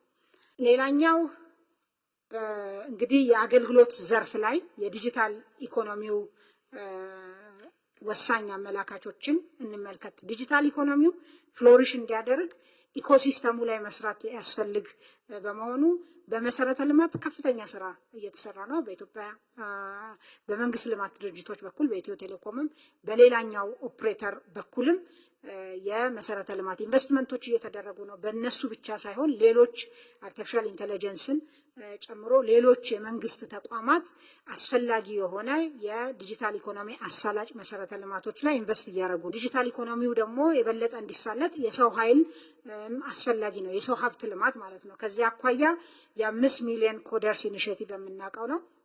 በፕሮግራሚንግ፣ በዳታ ሳይንስ፣ በአንድሮይድ ልማት መሰረታዊ የዲጂታል ክህሎት ላውንች ተደርጓል። ከዚህ አኳያ 643,643 የሚሆኑ ዜጎች ተመዝግበው ስልጠና እየወሰዱ ነው። ከዚህ ውስጥ 239,613ቱ ተመርቀዋል ማለት ነው ኢንተርናሽናል ሰርቲፊኬት ይዘው። ይሄ ሪሞት ጆብስ ለምንላቸው ቅድም ማይክሮሶፍት ለማክዶናልድ ይሰራሉ እዚህ ሆነው የምንላቸው ልጆች ውስጥ የሚካተቱ ያ አቅም እንዲሰፋ የሚያደርጉ ልጆች ወይም ወጣቶች ናቸው ማለት ነው። የኢንተርኔት ተጠቃሚዎች ቁጥር 50.2 ሚሊዮን ደርሷል። የሞባይል ተጠቃሚዎች ቁጥር 86.6 ሚሊዮን ደርሷል። የቴሌብር ደንበኞች 52 ሚሊዮን በላይ ሆነዋል ማለት ነው። ሌላው የዲጂታል ኢኮኖሚ ወሳኝ ምሰሶ ፋይዳ ነው፣ የዲጂታል አይዲ ፕሮጀክታችን ማለት ነው። ከዚህ አኳያ በ2020 መጨረሻ ላይ 90 ሚሊዮን ዜጎች ዲጂታል አይዲ እንዲኖራቸው እቅድ ተይዞ እየተሰራ ነው። በ2017 23 ሚሊዮን ለማድረስ ታቅዷል። አሁን ላይ 14 ሚሊዮን ዜጎች ዲጂታል አይዲ ወስደዋል። ከ55 በላይ ተቋማት ትስስር በመፍጠር ለሌሎች ተቋማት የመረጃ ምንጭ በመሆንና የማረጋገጥ አገልግሎት ይሄ ኦፊስ እየሰጠ ይገኛል ማለት ነው። የፋይዳ ሌላኛው ፋይዳ ደግሞ ኢትዮጵያን በዲጂታል ኢገቨርንመንት ሪፖርት ላይ በፋይዳ ምክንያት ብቻ በ10 ደረጃ ጃምፕ እንድታረግ እንድትዘል አድርጓታል ማለት ነው። እንድትቀድም 10 ሀገሮችን። ይሄ የዩኤን ሪፖርት ነው፣ ባለፈው የወጣ እንደምታውቁት። ፋይዳ ይሄን ኮንትሪቢዩሽን አለው። በዚህ ለምሳሌ እንደው ዘርዘር አድርገን አንዳንድ ጉዳዮችን ብናይ በሀገር ውስጥ በለማ ዲጂታል ሲስተም 35 ሚሊዮን ዶላር ወጪ ማስቀረት ተችሏል። በኢትዮጵያ ደረጃ የኢትዮጵያ ደረጃ ቅድም እንዳልኩት ከነበረበት በ10 ከፍ ብሏል። ገቢዎች ከፋይዳ ጋር ተሰናስሎ መስራት በመጀመሩ በየአመቱ ላይሰንስ ለማደስ ያወጣ የነበረውን 100,000 ዶላር አስቀርቷል። 33ቱም ባንኮች አሁን ከፋይዳ ጋር እየሰሩ በመሆናቸው የፋይናንስ ሴኪዩሪቲን ከማረጋገጥ አኳያ የራሱ ትልቅ ሚና ተጫውተዋል ማለት ነው። ሌላኛው ፒላር የቢዝነስ አሰራርና ኢንቨስትመንት ምቹ ሁኔታን ከመፍጠር አኳያ እየተሰሩ ያሉ ስራዎች አሉ። ለምሳሌ የሎጂስቲክ ዘርፍ ማሻሻያዎች ለ3 መልቲሞዳል ትራንስፖርት ኦፕሬተሮች ዘርፉ ሊብራላይዝድ ሆኗል፣ ፍቃድ ተሰጥቷል። በኮንቴነር አሽጎ የመላክ ምጣኔን 64 በመቶ ማድረስ ተችሏል። የመርከቦች የወደብ ላይ ቆይታ 12.6 ቀናት ሆኗል ማለት ነው። ሌላው የንግድ አሰራር ማሻሻያ ነው። በዚህ ፒላር ውስጥ የሚታየው እንደምታስታውሱት የጅምላና ችርቻሮ ንግድን ለውድድር ክፍት አድርገናል፣ ሊብራላይዝ አድርገናል። ያ ከተደረገ በኋላ ወደ 260 በላይ የውጭ ኢንቨስተሮች ፍላጎት አሳይተዋል። 79ኙ ይሁንታ አግኝተዋል። 57ቱ በገቢ ንግድ፣ 22ቱ ደግሞ በወጪ ንግድ ነው ፍቃድ ያገኙት። 40 ከዚህ ውስጥ ፍቃድ አውጥተዋል። ከ40 ውስጥ 27ቱ ገቢ የኢንቨስትመንት ፍቃድ አውጥተዋል ማለት ነው። 27ቱ በገቢ 17ቱ በወጪ ንግድ 8 የሚሆኑት ከነዚህ ውስጥ በገቢ ንግድ ተሰማርተው የተለያዩ ምርቶችን ማምጣትና ማቅረብ ጀምረዋል ማለት ነው። 5ቱ ደግሞ በወጪ ንግድ ፍቃድ ያወጡት የወጪ ንግድ ስራ ውስጥ መሳተፍ ጀምረዋል ማለት ነው። ከንግድ ማሳለጥ አኳያ ሌላኛው የትሬድ ፋሲሊቴሽን ስራ፣ የጉምሩክ፣ የረቨኑ እና ሌሎች የዲጂታላይዜሽን ስራዎች፣ የታክስ መክፈልን ለማቅለል ኢፋይሊንግ፣ ኢፔመንት ስራዎች እየሰፉ ይገኛሉ ማለት ነው። አራተኛው ፒላር ታስታውሱ እንደሆነ ከሆም ግሮን ኢኮኖሚክ ሪፎርም ወይም ከሀገር በቀል ኢኮኖሚ ማሻሻያው ላይ ያሳየኋችሁ የመንግስት አገልግሎትና የሲቪል ሰርቪስ ማሻሻያ ነው። ከዚህ አኳያ አዲስ ፖሊሲ አጽድቀን ወደ ስራ መግባታችንን ታስታውሳላችሁ። ከያን ፖሊሲ የሚያስፈጽሙ አዋጆች፣ ፍኖተ ካርታ፣ ስትራቴጂዎች፣ ማኑዋሎች ተዘጋጅተዋል። እነዛ እንግዲህ የጸደቁ ማኑዋሎች፣ የጸደቁ አዋጆች፣ የጸደቁ ፖሊሲዎች ወደ ስራ ገብተዋል። ይህም ፖሊሲ ለማስፈጸም ከፍተኛ አቅም ግንባታ ስራዎች ተሰርተዋል። የፌዴራል ተቋማት አመራሮች በቅርብ እንደምታስታውሱት ከዚህ ቀደም ከተደረገው በተጨማሪ ስልጠናዎች ተሰጥተዋል። ወደ ሪፎርም የገቡ 8 ተቋማት ሰራተኞች በተደጋጋሚ ስልጠና ተሰጥቷል። በሀገር ደረጃ የፌዴራልና የክልል ሰራተኞችና አመራሮች በአጠቃላይ ለ753,000 ሰዎች ስልጠና ተሰጥቷል። ዲጂታይዝ ማድረግ አንዱ የሪፎርሙ አካል በመሆኑ ሲቪል ሰርቪስን መረጃ የማደራጀት ማዘመንና ጥቅም ላይ የማዋል ስራ ተሰርቷል። በተለይ የኢስሚስ የስራን የኢንቴግሬትድ ሲቪል ሰርቪስ ማኔጅመንት ኢንፎርሜሽን ሲስተም ነው። በኤፒአይ ከተለያዩ ስርዓቶች ጋር የማገናኘት ስራ ጅምር ተሰርቷል። ዲጂታይዝ የማድረግና መረጃዎች በሙሉ በየተቋማቱ በዚህ ሲስተም ላይ የማስገባት ስራ ተሰርቷል። የአገልግሎት አሰጣጥ ስርዓትን ለማሻሻል የመጀመሪያ 8 ተቋማት በመጀመሪያው ዌብ የዝግጅት ምዕራፋቸውን እያጠናቀቁ ይገኛሉ። ሚስጥራዊ ምልከታዎች አገልግሎት አሰጣጥ ላይ ተደርጓል። የኮሚሽኑ አሰራርና የስራ አካባቢ ሁኔታዎችም ማሻሻል ስራ ተሰርቷል። የሪፎርም የክትትልና የድጋፍ ስራዎች ይሄን ሪፎርም ለማስፈጸም ተደርጓል። የዚህ የሲቪል ሰርቪስ ሪፎርም በጣም ትልቅ ብሬክ ስሩ ተብሎ የሚታየው የመሶብ መቋቋም ነው። ይሄ በቅርብ ወደ ስራ የሚገባ መሶብ የሚባል የአንድ ማዕከል አገልግሎት ነው። ይሄ አንድ ማዕከል አገልግሎት እንግዲህ 20 ተቋማት ላሁን 94 አገልግሎቶቻቸውን ለይተዋል። ለሙከራ 12 ተቋማት 38 አገልግሎቶችን በዚህ ማዕከል ላይ ለስራ እያዘጋጁ ነው ያሉት። የአገልግሎት ስታንዳርድ፣ የስራ ፍሰት ማፒንግ እና ካታሎጊንግ ተጠናቋል። የህግ ማዕቀፎች ይሄንን ማዕከል ወደ ስራ ለማስገባት የሚያስፈልጉ ዝግጅት ተጠናቋል። የሰው ኃይል ዝግጅት 112 ሰው ሪክሩት ተደርጎ ሰልጥኖ ተዘጋጅቷል። 59 ካውንተሮች፣ 16 ባክ ኦፊስ፣ 13 አስተባባሪዎች ተለይተው ስልጠና ወስደዋል። 24 በጎ ፈቃድ አገልግሎት የሚሰጡና ተለይተዋል ማለት ነው። ሌላኛው ይሄንን ስራ የሚሰራበት ህንፃ የሪሞዴሊንግ እና የማዘመን ስራ በከፍተኛ ሁኔታ ተሰርቶ እየተጠናቀቀ ይገኛል። የመጨረሻው ሳምንታት ላይ ነው ያለው ማለት ነው። እንግዲህ ለነዚህ ለመጀመሪያ 8 ተቋማት ለሙከራ ኦልሬዲ ተደልድሏል ማለት ነው። ባንኮችም እዚህ ውስጥ አገልግሎት የሚሰጡ ይሆናል። በጣም የዚህ አገልግሎት ወሳኝ ዲፓርቸር አገልግሎቶቹ ዲጂታል መሆናቸው ነው።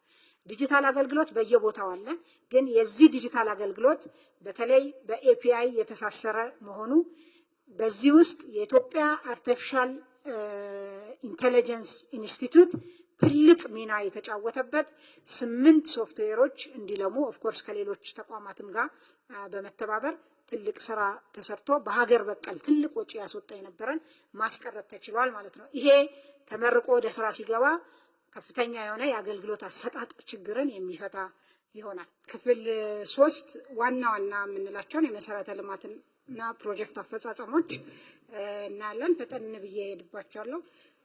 ትልቁ ፕሮጀክታችን የህዳሴ የኃይል ማመንጫ ፕሮጀክታችን ነው። አሁን ባለንበት 98.6% ላይ ደርሷል። እስካሁን በጠቅላላ 6 ዩኒቶች ስራ ጀምረዋል። ከዚህ 2280 ሜጋዋት ማመንጨት ጀምረናል። አጠቃላይ ለሀገራዊ ኢነርጂ አቅርቦት ኃይል አቅርቦት 40%ቱን የሚሸፍነው አሁን ከታላቁ ህዳሴ ግድባችን የሚመነጨው ነው። ሌሎች የኃይል ማመንጫ ፕሮጀክቶቻችን ኮይሻ አለ። ኮይሻ እንግዲህ ትልቅ ፕሮጀክት ነው። ከአፍሪካ 3ኛ ትልቁ የሚባል ነው። ይሄ ፕሮጀክት ከ71% አካባቢ በተለይ ፊዚካል አፈጻጸሙ 71% አካባቢ ላይ ይገኛል። በሚቀጥሉት 2 ዓመታት ተጠናቆ ወደ ስራ እንደሚገባና አሁንም የኢትዮጵያን የኃይል ዝግጁነት የኢነርጂ ዝግጁነት ለኢንዱስትሪያላይዜሽንም ይሁን በአጠቃላይ ለአካባቢውን ቀጠናችንን ፓወር ከማድረግ ከዛም ባሻገር ለመሄድ የምናደርገው ጉዞ ትልቅ አቅም እንደሚሆን የሚታሰብ ፕሮጀክት ነው። ሌላው የንፋስ ፕሮጀክቶች አሉን 2 አይሻ እና አሰላ። እነዚህ ፕሮጀክቶች አይሻ 84% ደርሷል። አሰላ ደግሞ 82% ደርሷል አፈጻጸማቸው ማለት ነው። ሌላው ትልቅ ፕሮጀክት ሳይጠቀስ መታለፍ የሌለበት አዲሱ የኤርፖርት ከተማ ግንባታ ፕሮጀክት ነው። አሁን ባለንበት ከ30 ቢሊዮን ብር በላይ በሆነ ኮንትራክት በ8 ሎት የግንባታ ቦታውን የማዘጋጀት ስራ እየተሰራ ይገኛል። የኤርፖርት ከተማው የዲዛይን ስራ የማጠናቀቅና ሀብት የማሰባሰብ ስራ በስፋት እየተሰራ ይገኛል ማለት ነው። ሌላ ፕሮጀክቶች እንግዲህ በርካታ በሀገራችን በተለያዩ አካባቢዎች ያሉ የመኖሪያ ቤት ፕሮጀክቶች ናቸው። ባለፉት 9 ወራት እንደ እቅድ 319406 ቤቶች ለመገንባት እቅድ ተይዞ ነበር። አፈጻጸሙ የዚህ 86% ወይም 275411 ቤቶች ተገንብቷል። ይሄ እንግዲህ በተለይ ከመኖሪያ ቤት አቅርቦትና ከቤት ግንባታ አኳያ ትልቅ የአሰራር ለውጥ መኖሩን እናውቃለን። መንግስት ቤት ዋና አቅራቢ ሳይሆን አመቻች እና ቤት አቅርቦት ላይ ለሚሳተፉ የግሉ ዘርፍ አስቻይ ሁኔታ በመፍጠር በዋናነት ቤት አቅርቦትን የግሉ ዘርፍ እንዲሳተፍበት በማበረታታት ነው የሚሰራው። እንግዲህ ባለፉት 9 ወራት በግሉ ዘርፍ በማህበርም በሪል ስቴት ግለሰቦችም የሰሩትን ቤት ጨምሮ 252656 በእቅድ ተይዞ 205038 ቤቶች ተሰርቷል። በመንግስት አስተባባሪነት ይሄ እንግዲህ ለአቅመ ደካማ የምንሰራቸውን ቤቶች ጨምሮ ማለት ነው 37304 አዳዲስ ቤቶች ተሰርተዋል ማለት ነው። የገጠር የልማት ማዕከላትም ላይ በፖሊሲ ድጋፍም በደረጃ በስታንዳርድም ድጋፍ ይደረጋል በሚመለከተው መስሪያ ቤት በኩል። በዚህ እንግዲህ በእነዚህ ገጠር ማዕከላት 33,000 በላይ ቤቶች ተሰርተዋል ተገንብተዋል ማለት ነው። ሌላው ፕሮጀክት እንግዲህ የከተማ ሪሃቢሊቴሽን የከተማ መልሶ ማልማት በጣም ሻንቲ የሆኑ ቦታዎችን አዳዲስ መሰረተ ልማቶችን የመገንባት ከተማ ደረጃዎችን የመጨመር ስማርት የማድረግ አረንጓዴ የማድረግ ስራ የሆነው የኮሪደር ልማት ነው። አዲስ አበባ እንደምታውቁት በ8 ኮሪደሮች እና በ65 ሌሎች ከተሞች የሚታይ ውጤት ያላቸው ስራዎች እየተሰሩ ይገኛሉ።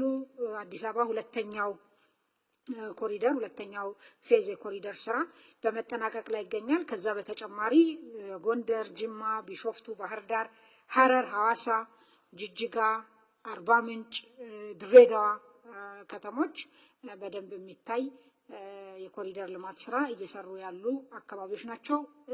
ሌሎችም ከተማዎች ጅምር ቢሆንም የኮሪደር ልማቱ ስራ በየአካባቢው እየተጠናከረ መሆኑን ያሳያል። የኮሪደር ልማት እንዲሁ የማሳመር የማስፋት ብቻ ሳይሆን በከተማው ውስጥ ለሚኖሩ ዜጎች አካታችነትን የሚያረጋግጥ ሰስቴነብል የሆነ ከተማና ሰስቴነብል ኮሚኒቲስ የመፍጠር ዓላማ ያለው ነው ማለት ነው። እንዲሁ ከምናየው ኮንስትራክሽን ባሻገር በርካታ ጉዳዮች አሉት በኮሪደር ልማት ውስጥ። ሌላው በመሰረተ ልማት ውስጥ የሚታየው የአዲስ መንገዶች ግንባታና የፍጥረት መንገድን ጨምሮ ነው። በ2017 9 ወራት ውስጥ 385 ኪሎ ሜትር መንገዶች ተሰርተዋል ማለት ነው። ወደ 123 የሚሆኑ ፕሮጀክቶች ናቸው ያሉት። እነዚህ ፕሮጀክቶች በተለያየ አፈጻጸም ደረጃ እና በተለያየ ሀገሪቱ አካባቢዎች ያሉ ናቸው። የፈጣን መንገዶችን ለብቻ ከኢኮኖሚያዊ ጠቀሜታቸው አኳያ ለይቶ ለማየት የዝዋይ ባቱ አርሲ ነገሌ መንገድ አጠቃላይ 57 ኪሎ ሜትር ነው። ከዛ ውስጥ 49 ኪሎ ሜትሩ ተጠናቋል። የአርሲ ነገሌ ሐዋሳ መንገድ ደግሞ አጠቃላይ የፍጥነት መንገድ ነው። 52 ኪሎ ሜትር ነው። 33.5 ኪሎ ሜትሩ ተጠናቋል። አዳማ አዋሽ የፍጥነት መንገድ የመጀመሪያው ሎት አዲስ የተጀመረ ነው። 61 ኪሎ ሜትር አካባቢ ነው። 22 ኪሎ ሜትሩ ተጠናቋል ማለት ነው። ሌላው የመሰረተ ልማት ስራ የመስኖ መሰረተ ልማት ነው። እንግዲህ ከዚህ አኳያ በርካታ የመስኖ ፕሮጀክቶች አሉን። ያለቁ ፕሮጀክቶች ሁለተኛው ፌዛቸው ወይም ሁለተኛ ሎት ዋናው ግድብ ከተገነባ በኋላ አውታሮቹን የመገንባት ተርሸሪ ሰከንደሪ ካናሎችን የመስራት ስራ በስፋት እየተሰራ ይገኛል። እዚህ እንደው የተወሰኑ ፕሮግረስ ያደረጉ የመስኖ ፕሮጀክቶችን ያመጣሁት መገጭ እንግዲህ 2016 መጨረሻ ላይ 60 በመቶ ነበረ። አሁን 66 በመቶ አፈጻጸም ደረጃ ላይ ይገኛል። በአመቱ ግን በ9 ወሩ ከተያዘለት እቅድ በላይ ነው። በ9 ወሩ 3.26 በመቶ የመጨመር ነበር የታቀደው፣ ወደ 5.69 በመቶ ተጨምሯል። ከዛ ውጪ ወልመል ሎት 1 እና 2፣ ጨልጨል ሎት 1 እና ጨልጨል ሎት 2 በጣም አዋጪ ከምንላቸው ፕሮጀክቶች ውስጥ ናቸው። በአዋጭነታቸው ትልቅ ዋጋ ያላቸው ፕሮጀክቶች ናቸው። እነዚህ ፕሮጀክቶችም ሁለቱም በጣም በጥሩ ሁኔታ እየሄዱ ነው ያሉት። ጨልጨል በተለይ ሎት 2 100% ኦልሞስት ተጠናቋል። በቅርብ የሚመረቅ ፕሮጀክት ነው ይሄ ማለት ነው። ወልመልም ሎት 1 ጥሩ ደረጃ ላይ ይገኛል። ከዛ ባለፈ ጎዴ ኦልሞስት የተጠናቀቀ ነው። ከሰም ተንዳው ግድብ እና የዱብቲ ዳይክ ስራዎች እንደዚሁ ጥሩ እንቅስቃሴ ላይ ነው የሚገኙት ማለት ነው። ሌላው እንግዲህ መንግስት ይዞ ከሚመራቸው መንግስት ኢንቨስት ከሚያደርግባቸው ፕሮጀክቶች በተጨማሪ ለኢኮኖሚው ትልቅ እንደምታ ያላቸው በግሉ ዘርፍ የሚሰሩ ፕሮጀክቶችን መንግስት የተለያየ ግብረ ኃይል በማቋቋም ድጋፍ ክትትል ያደርጋል። ልክ እንደ ገቢ ግብረ ኃይል፣ ልክ እንደ ማኒፋክቸሪንግ ኢንዱስትሪ ግብረ ኃይል የማዕድን ግብረ ኃይል አለ። የማዕድን ካውንስል አለ። የማዕድን ካውንስል በዋናነት የማዕድንን ፖሊሲ ማዕድን ሚኒስቴር መስሪያ ቤት የሚሰራውን ስራ ሳይሆን ድጋፍና ክትትል የሚያደርገው እያንዳንዷ ፕሮጀክት የግሉ ዘርፍ ፕሮጀክት ያለባቸውን ችግር እየተከታተሉ እያዩ የመፍታት ስራ ነው የሚሰራው። በዚህ እንደምታውቁት አንድ ብቻ የወርቅ ካምፓኒ በካምፓኒ ደረጃ የሚሰራ አንድ ብቻ ከነበረበት ባለፉት በዚሁ 9 ወራት 2 ተጨማሪ የወርቅ ፋብሪካዎች መከፈታቸውን ታውቃላችሁ፣ ተመርቀዋል። እነዚህ የኢትኖ ማዕድን እና ዋይኤምጂ የሚባሉት የማዕድን ካምፓኒዎች ናቸው። ሌላው ኢዛና ማዕድን የሪሃቢሊቴሽን ስራ ሰርቶ መልሶ ግንባታውን አጠናቋል። የሙከራ ምርት ላይ ነው የሚገኘው ማለት ነው። ሌላኛው ከማዕድን አኳያ የድንጋይ ከሰል ነው። እንደምታውቁት የድንጋይ ከሰል ሲሚንቶን ጨምሮ ለአንዳንድ የአምራች ኢንዱስትሪ ዘርፎች የኢነርጂ ምንጭ ከመሆን አኳያ ትልቅ ሚና የሚጫወት ነው። በጣም በርካታ ዶላር ተከፍሎ ከውጭ እንደሚመጣ እናውቃለን።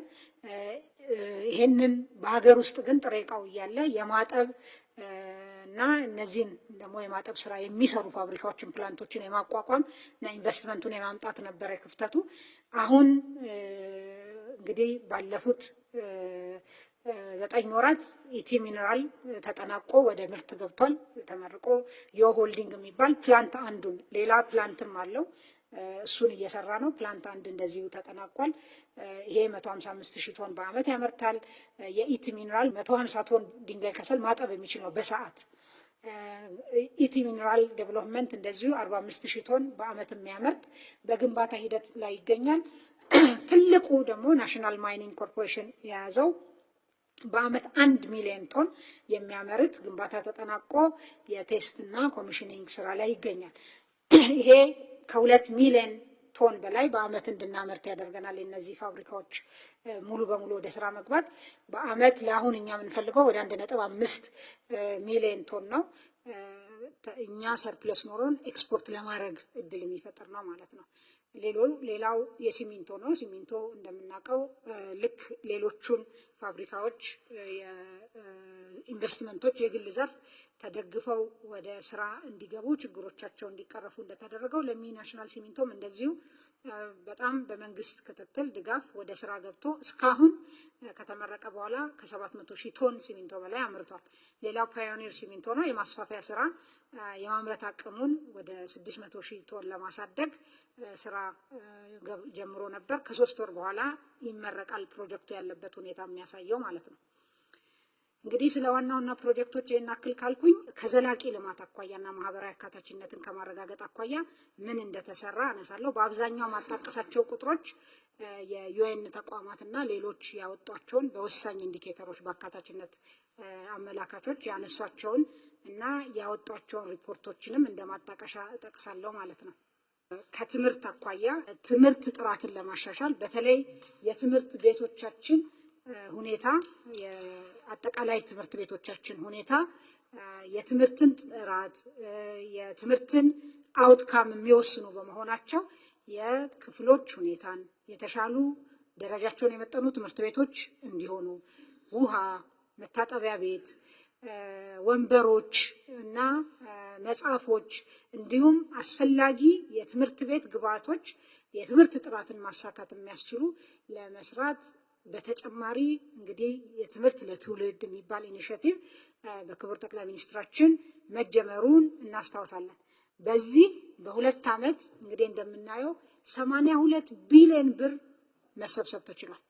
የተሰራ ስራ ቅድመ አንደኛ ደረጃ ትምህርት ቤት በ2 ዓመት 5904 አዲስ ቅድመ አንደኛ ደረጃ ትምህርት ቤት በትምህርት ለትውልድ ብቻ ኋላ እመጣለሁ አጠቃላይ ምን ያክል ኬጂዎች እንደተሰሩ።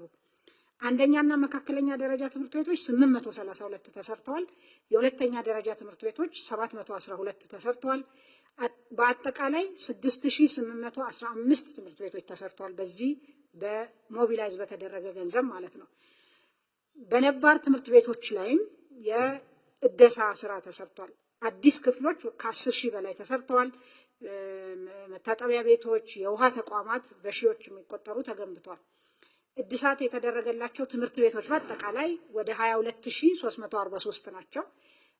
ተጨማሪ 26793 የተማሪዎች ወንበር ወይም መቀመጫ በዚህ በትምህርት ለትውልድ በተሰበሰበ ገንዘብ ተሰጥቷል። ሌላው በተጨማሪ ከትምህርት ለትውልድ ውጪ በፌዴራል ትምህርት ሚኒስቴር የልማት አጋሮችን በማስተባበር 162 ትምህርት ቤቶች ግማሹ ተጠናቆ የማረካከብ ስራ ተሰርቷል። እንደምታውቁት የፌዴራል መንግስት አጠቃላይ ትምህርት ላይ በህጉ መሰረት አይሳተፍም፣ መሳተፍም ግዴታ የለበትም። መሰረተ ልማቱ ላይ ግን ያሉ ክፍተቶችን ለመሙላት እና የትምህርት ጥራትን ስታንዳርድ ሴትም ለማድረግ እንዲቻል እነዚህ ትምህርት ቤቶች የተሰሩ ነው። ለምሳሌ 50 አንደኛ ደረጃ ትምህርት ቤት ተጠናቀው ለሚመለከተው ተረክበዋል። 31 ሞዴል ትምህርት ቤቶች በስራ ሂደት ላይ ይገኛሉ። 16ቱ አክቹዋሊ ኮንስትራክሽን ስራ ውስጥ ገብተዋል። 15ቱ ኮንትራት እየተሰጠ ነው ያለው ማለት ነው። 10 በጦርነት የፈረሱ ትምህርት ቤቶች እየተሰሩ ነው፣ ተሰርተዋል፣ ተጠናቀዋል። 8 አዳሪ ትምህርት ቤቶች እንደዚሁ ማለት ነው። እና እንግዲህ በትምህርት ጥራትን ከማስጠበቅ ተደራሽነትን ከማስፋፋት አጠቃላይ ማህበራዊ አካታችነትን ከማረጋገጥ አኳያ ትምህርትን የመሰለ ኢንቨስትመንት የለም። ከዚህ አኳያ መንግስት ከፖሊሲም ባሻገር በተለያዩ አማራጮች ትምህርት ተደራሽነትን ለማስፋት እየተሰራ ነው ማለት ነው። ሌላው እንግዲህ ይሄ ከ2018 በኋላ ያለ ለውጥ ነው። እንደምታውቁት መንግስት በአጠቃላይ ትምህርትም በተለይ ደግሞ በፕሪ ፕራይመሪ ኤዱኬሽን በምንለው ቅድመ አንደኛ ደረጃ ላይ በፖሊሲው ያልነበረ ነው። በአዲሱ ፖሊሲ የቅድመ አንደኛ ትምህርት በሁሉም አካባቢ መሰጠት አለበት። በተለይ የትምህርት አውትካምን በከፍተኛ ሁኔታ ይወስናል። የኤርሊ ቻይልድሁድ ዴቨሎፕመንት ላይ ትልቅ ሚና የሚጫወት በመሆኑ እዚህ ላይ ትኩረት ሰጥቶ ሲሰራ ቆይቷል። ከዚህ አኳያ ባለፉት 5 ዓመታት 35322 ትምህርት ቤቶች ተሰርቷል። ይሄ እንግዲህ ቅድም ያልኳቸው ጋር ሲደመር ይሄ ከፍ ያለ ቁጥር ይሆናል ማለት ነው። በተለይ በዚህ የተሰራውን ስራ የተለያዩ ተቋማት እዚህ ላይ እንደምትመለከቱት ዓለም ባንክም በጣም ሪኮግናይዝ ያደርጋል። ፕሪ ፕራይመሪ ኤዱኬሽን ላይ ኢንቨስት ማድረግ መጀመራችን ለፊውቸር እንግዲህ ሀገራችንን የሚቀበሉ ትውልዶች የተሻሉ እንዲሆኑ እድል የሚሰጥ ነው። የትምህርት ቤት ምገባ ሌላው ነው። አዝ ዊ ስፒክ 6.3 ሚሊዮን ተማሪዎች በሀገሪቷ በአጠቃላይ በቀን 2 በትምህርት ቤት ይመገባሉ። ሌላው እንደ ኢንዲኬተር እንደ ውጤት አመላካች የምናየው ንጥር ተሳትፎ ይባላል። የትምህርት ተሳትፎ የፕሪ ፕራይመሪ ወይም የቅድመ አንደኛ ንጥር ተሳትፎ በአጠቃላይ 45% ደርሷል። ይሄ እንግዲህ በግል ብቻ አቅም ያለው ልኮ የሚያስተምር ከነበረበት የመንግስት በመጨመሩ የመጣ ምርታ ነው ማለት ነው። እና ይሄ አንዱ ትልቅ የማህበራዊ አካታችነት ፒላር ነው ብለን ነው የምንወስደው። አጠቃላይ ከ1ኛ እስከ 8ኛ ክፍል ንጥር ተሳትፎም የኮቪድ ጊዜ በክላይሜት ቼንጅ በኮንፍሊክት ትንሽ ካፕ አጋጥሞት እንደገና ፒክ ማድረግ ጀምሯል። እንደምታዩት የ2016 መረጃ ነው ይሄ።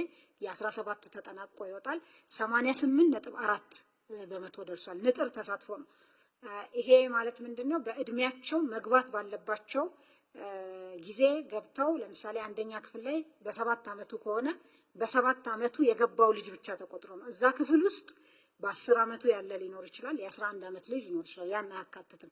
ይሄ በእድሜው የገባ ልጅ ብቻ ትልቅ የጥራት አመላካች ነው። 88% መድረስ ተችሏል ማለት ነው። ሌላኛው ጤና ነው። የማህበራዊ አካታችነት ወሳኝ አመላካች በተለይ የእናቶችና የህፃናት ጤና ላይ የሚሰራ ስራ የእናቶች ሞት ምጣኔ የተባበሩት መንግስታት የሰስቴናብል ዴቨሎፕመንት ጎል ዘላቂ የልማት ግቦች ላይ የተቀመጠ ግብ አለ በ2030 መሳካት ያለበት። እዛ ላይ ከመድረስ አኳያ ኢትዮጵያ እያደረገች ያለችው በጣም ጥሩ እንቅስቃሴ መሆኑን የሚያሳይ ሰሞኑን የወጣ የዩኤን መረጃ እንደሚያሳየው 412 ከ1000 ላይቭ በርዝስ የነበረ የሞት ምጣኔን ወደ 195 ማውረድ ተችሏል። ይሄ የ2015 ነው። በቅርብ ደግሞ ተጨማሪ መረጃ የሚወጣ ይሆናል። ይሄንን በጣም በዓለም አቀፍ ደረጃ ሪኮግኒሽን ያገኘ እንግዲህ ሰሞኑንም አይታችሁ ከሆነ ሶሻል ሚዲያ ላይ የነበረ ሪፖርት ነው፣ የዩኤን ሪፖርት ላይ ማለት ነው። ኢትዮጵያ ይሄን እቅድ ልታሳካ እንደምትችልም ማሳያ ነው። ሌላው የህፃናት ሞት ምጣኔ ነው። ከመቀነስ አኳያ ከ1000 ላይቭ በርዝስ 67 ከነበረበት በ2015 47 ደርሷል። ይሄ ፈርዘር እየቀነሰ መሄድ የሚኖርበት ነው። በዚህ ዘርፍ ላይ የሚደረገው የጤና ተቋማት ተደራሽነት ከፍተኛ ለውጥ ነው ያመጣው። በጤና ጣቢያ፣ በክሊኒክ፣ በሆስፒታል መጀመሪያ ደረጃም ሁለተኛ ደረጃ ሆስፒታሎችም ቁጥር በከፍተኛ ሁኔታ ጨምሯል። ያ ተደራሽነት እነዚህን የሞት ምጣኔዎችን ለመቀነስ ትልቅ ሚና ነበራቸው ማለት ነው። ሌላኛው የአገራዊ ንጹህ መጠጥ ውሃ ነው። እንግዲህ አንዱ ውጤት የዜጎችን የኑሮ ሁኔታ እና ጥራት ከሚያሻሽሉ ነገሮች ውስጥ የውሃና የኢነርጂ ተደራሽነት ነው። እዚህ ጋር የውሃ እንግዲህ ተደራሽነትን ስናይ 69 በመቶ ደርሷል። አጠቃላይ ናሽናል የውሃ የንጹህ መጠጥ ውሃ ተደራሽነት። ሌላው የማህበራዊ አካታችነት ማሳያ እንግዲህ የተለያዩ የህብረተሰብ ክፍሎችን በተለይ ተጋላጭ የሆኑ የህብረተሰብ ክፍሎች ተሳትፎን፣ ተጠቃሚነትን የሚያረጋግጡ ስራዎችን ውጤታማነት የሚለካ ነው። ከዚህ አኳያ የጾታ ምጥጥን የጀንደር ጋፕ ኢንዴክስ ይሄም የኢንተርናሽናል መለኪያ በዓለም አቀፍ ተቋማት የወጣ ነው።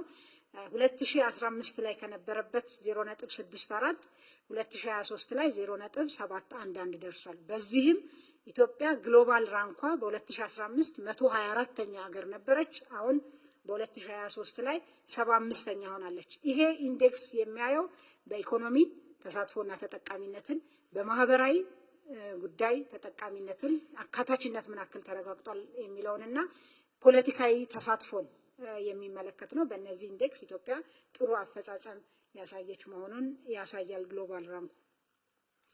ሌላኛው ከዘላቂ ልማት ማህበራዊ አካታችነት አኳያ የምናየው ለዜጎች ምቹ የሆነ ከተማን መፍጠር፣ ሰስቴናብል የሆነ ሲቲ ሰስቴናብል ኮሚኒቲ ብለው ያስቀመጡትን ግብ ከማሳካት አኳያ እየተሰሩ ያሉ ስራዎች ነው። ለማሳያ ሌላ ጋር የተሰራው እንዳለ ሆኖ በቁጥር በቅርብ ስላለኝ ያመጣሁት በአዲስ አበባ ብቻ ባለፉት 2 የኮሪደር ስራዎች 28 የስፖርት ማዘውተሪያ ቦታዎች በየአካባቢው ተሰርተዋል ማለት ነው። ይሄ የዜጎችን የኑሮ ጥራት የኑሮ ሁኔታ ከማሻሻል አኳያ ትልቅ ሚና የሚጫወት ነው።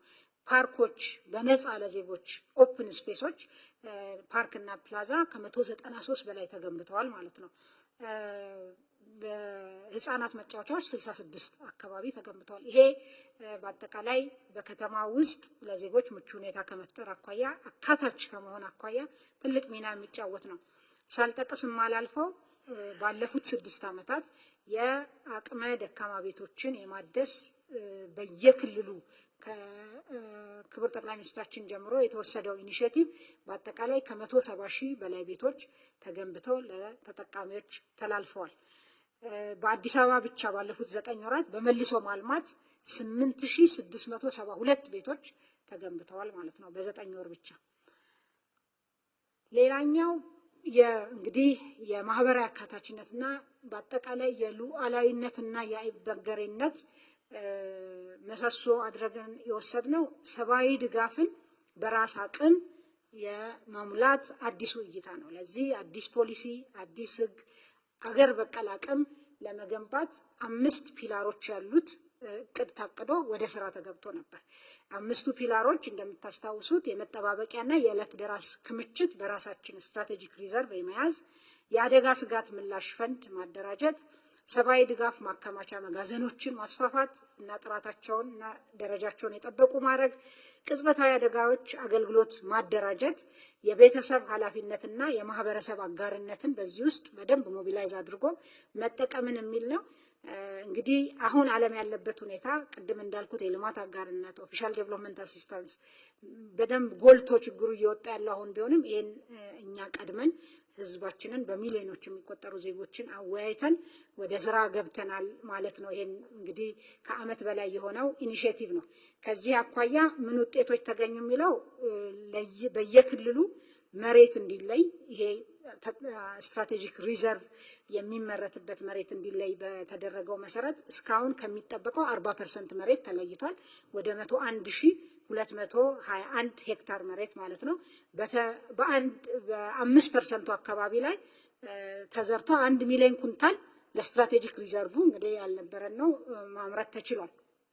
የአደጋ ምላሽ ፈንድ በሚመለከት በ11 ክልሎችና ከተማ አስተዳደሮች ህጋዊ አሰራር ካውንስላቸው አጽድቀው አዘጋጅተዋል። መደበኛ የሰብአዊ ድጋፍ 9 ክልሎች በራሳቸው አቅም ፍላጎታቸውን እየሸፈኑ ነው ማለት ነው። የሰብአዊ ድጋፍ ፈላጊ ቁጥር ባለፉት 5 ዓመታት እንግዲህ በተደረገው የማጣራት ስራ በ86 በመቶ ቀንሷል። እንግዲህ አጠቃላይ የዘላቂ ልማትን የማሳካትና ማህበራዊ አካታችነትን እንዲሁም ሁለንተናዊ ሉዓላዊነትን ከማረጋገጥ አኳያ እነዚህ ስራዎች ማሳያ ናቸው። 5ኛው ክፍል አስቻይ ሁኔታ እንግዲህ ቅድም ስነሳም እንዳልኩት ልማት ኢኮኖሚ ልማትን ለማሳለጥ የሰላም የዲፕሎማሲና አጠቃላይ የትብብር ቀጠናዊ የሚሆን ዓለም አቀፋዊ ትብብር ሁኔታዎች በጣም ወሳኝ ናቸው። ከዚህ አኳያ ባለፉት 9 ወራት ምን ተሰሩ የሚለውን ስንመለከት እንግዲህ በተሰሩ የፖለቲካ የድርድርና የህግ ማስከበር ስራዎች ከዚህ ቀደም የሰላም እጦት የነበረባቸው አካባቢዎች የተሻለ ሰላም መገኘት መቻሉ በርካታ ማሳያዎች አሉ። እንግዲህ በአማራና በኦሮሚያ እንዲሁም በሌሎች ክልሎች ታጣቂ ኃይሎች የመንግስት ጥሪን ተቀብለው እየገቡ መሆኑ አንዱ ማሳያ ነው።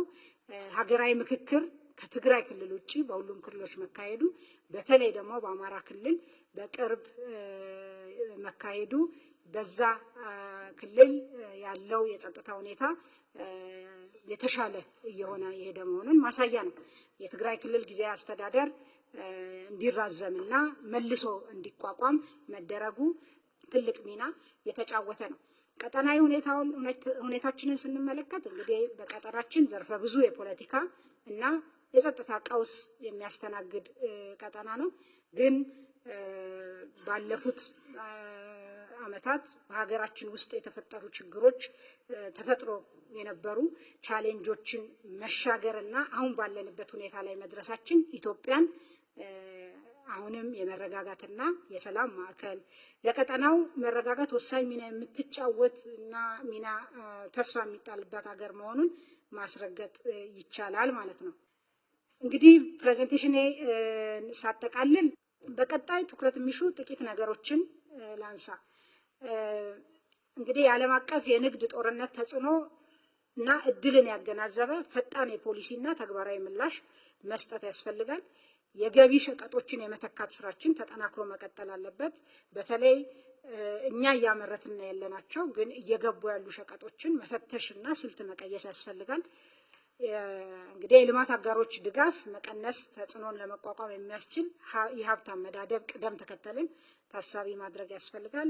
በጥብቅ የፊስካል እና የገንዘብ ፖሊሲ ማዕቀፍ፣ የካፒታል ገበያ አማራጭ፣ የፋይናንስ አቅራቢነትን ማጠናከር ቅድም እንዳየነው 500 ቢሊዮኑ አይነት መንግስትም የሚገዛው ትሬዠሪ ቢል በዛው ቢሳለጥ የተሻለ ውጤት ያመጣል። የዋጋ ግሽበት ክልላዊ ገጽታዎች አሉት፣ ቫሪያቢሊቲዎች አሉት። ያን መሰረት ያደረጉ የምርትና የንግድ እሴት ሰንሰለት ማሻሻያዎችን ማድረግ ያስፈልጋል። የዋጋ ንረት ዝቅተኛ ደረጃ እስኪደርስ ድረስ በትኩረት መስራት ያስፈልጋል። ሳቢ ማበረታቻ ለተሻለ ሬሚታንስ ፍሰትና የሬሚታንስ እንግዲህ ህገወጥ ውድድር ማነቆችን መፍታት ያስፈልጋል። በተለይ ሬሚታንስ በሚፈለገው ደረጃ ለሪፎርሙ ሪስፖንድ አላደረገም ብለን እናምናለን። በእርግጥ ወደ 17 በመቶ እድገት አስመዝግቧል። ግን አሁንም ቢሆን ከዚህ የተሻለ መሆን ስላለበት ባንኮች፣ የንግድ ባንኮች እዚህ ላይ በደንብ መስራት አለባቸው ማለት ነው። የተቋማዊ የገጠር ትራንስፎርሜሽን ስራ የተጀመረው የግብርና ትሩፋቶችን ለማስቀጠልና ለዘርፈ ብዙ ተጠቃሚነት መስፋፋት አለበት። የማዕድን ኢንቨስትመንት ለማክሮ ኢኮኖሚ ያሳየውን በጎ ምላሽ ቀጣይነት ማረጋገጥ ያስፈልጋል። ንዑስ ኢንዱስትሪ ተኮር ዘርፈ ብዙ ድጋፍ ለተሻለ የማኒፋክቸሪንግ ምላሽ ሰጪነት። አሁን ማኒፋክቸሪንግም ምላሹ ከአምናው የተሻለ እድገት ቢያስመዘግብም በኤክስፖርትም ቀሪ ስራዎች አሉ። እነዛን አጠናክሮ አሁን የተጀመረው የድጋፍ ስራ መጠናከር አለበት። የፋይናንስ አማራጮች በተለይ ለመሰረተ ልማትና ለቤት ልማት በደንብ መጠናከር አለበት። የሲቪል ሰርቪስ ሪፎርም ስራዎች የቶሎ ውጤት የሚገኝባቸው እርምጃዎችን አሁንም ማስፋት፣ የሚነሱ የታክስ አስተዳደር ጉዳዮች ላይ በትኩረት መስራት ያስፈልጋል። የታክስ ፖሊሲ ማሻሻያዎች፣ የታክስ አስተዳደርን ማዘመን፣ ብልሹ አሰራሮችን እየፈቱ መሄድ ይጠይቃል ማለት ነው። የተጀመረው ሪፎርም የሚፈለገውን ዘላቂ ውጤት እንዲያመጣ አጠናክሮ መቀጠል፣ በተደረገው የሪፎርም መጠን ምላሽ ያልሰጡ እንደ ሬሚታንስ፣ የውጭ ኢንቨስትመንት ላይ ትኩረት አድርጎ መስራት፣ ኤክስፖርትም የተወሰኑ የምርት አይነቶች ምላሽ በሚፈለገው መጠን ያልሰጡ አሉ። እነሱም እንደዚሁ ላይ ስራ መስራት ይጠይቃል። በማኒፋክቸሪንግ፣ በገቢ፣ በማዕድን ላይ በቅንጅት የተሰሩ እና ውጤት የታየባቸው ስራዎች ወደ ሌሎች ዘርፎች ማስፋት ያስፈልጋል። ሌላው የተጀመረው የፖለቲካ ስራና የህግ ማስከበር ተግባር አስተማማኝ የጸጥታ ሁኔታ እስኪፈጠር መጠናከር ይኖርበታል። ሀገራዊ ምክክር ደግሞ በተሳካ ሁኔታ በሁሉም አካባቢ እንዲጠናቀቅ ያስፈልጋል ማለት ነው። በጣም አመሰግናለሁ።